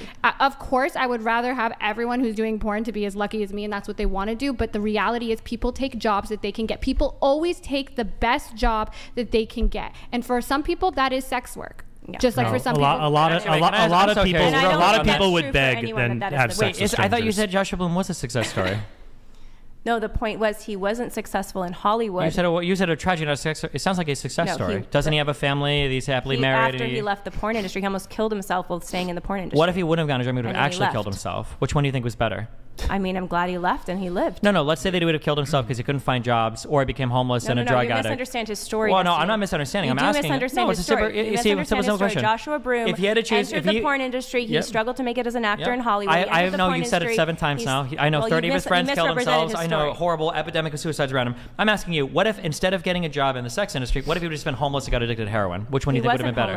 I didn't say it was, but let's say that those are the 2 options. Which one do you think would be better? I think that you won't even engage with that hypothetical. You don't think it's ever possible that could you become homeless or do sex work? These are never decisions people make. I think that if someone is forced into sex work, Destiny, because otherwise they would be homeless and on heroin, that is another reason why sex work is bad for society, and we should instead work on helping people who are homeless. And we all agree here. I think all of us agree here. We're all big fans of sex. Which one is worse, though?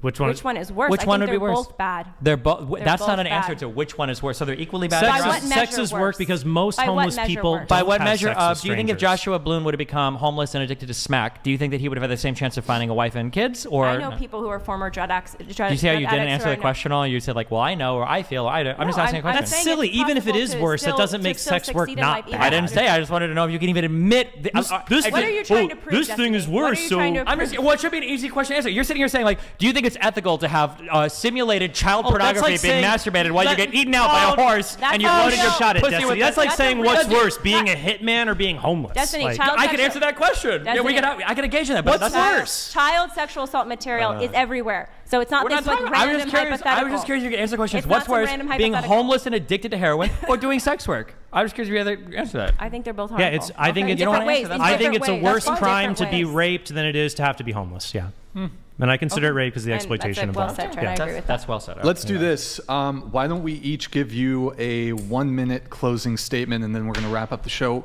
Trent, you start, then Lila, then Jasmine, then Destiny, and then we're going to wrap. Closing statement. I'd like to thank everyone for being here today. Man, Destiny was a lot more animated than the last time. I blame the girls on that one. But Destiny started animation today. Well, it was. I think it was legit. But you know what?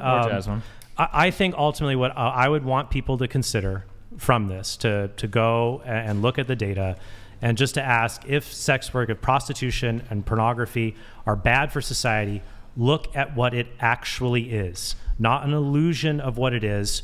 Go online, go and look at the most popular search for things on Pornhub, Xhamster, cam sites, what prostitutes say that what prostitutes say that men usually request from them.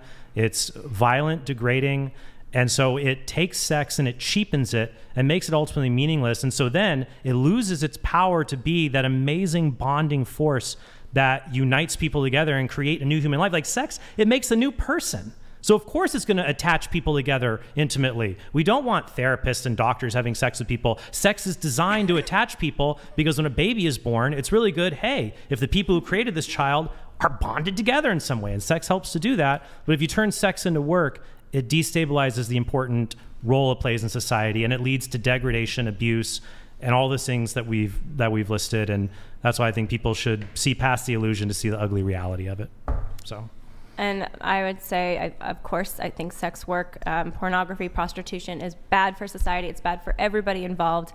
I think the data not only shows that, but people's life experience shows that. I think many people today are dissatisfied with their dating relationships, marriages struggle.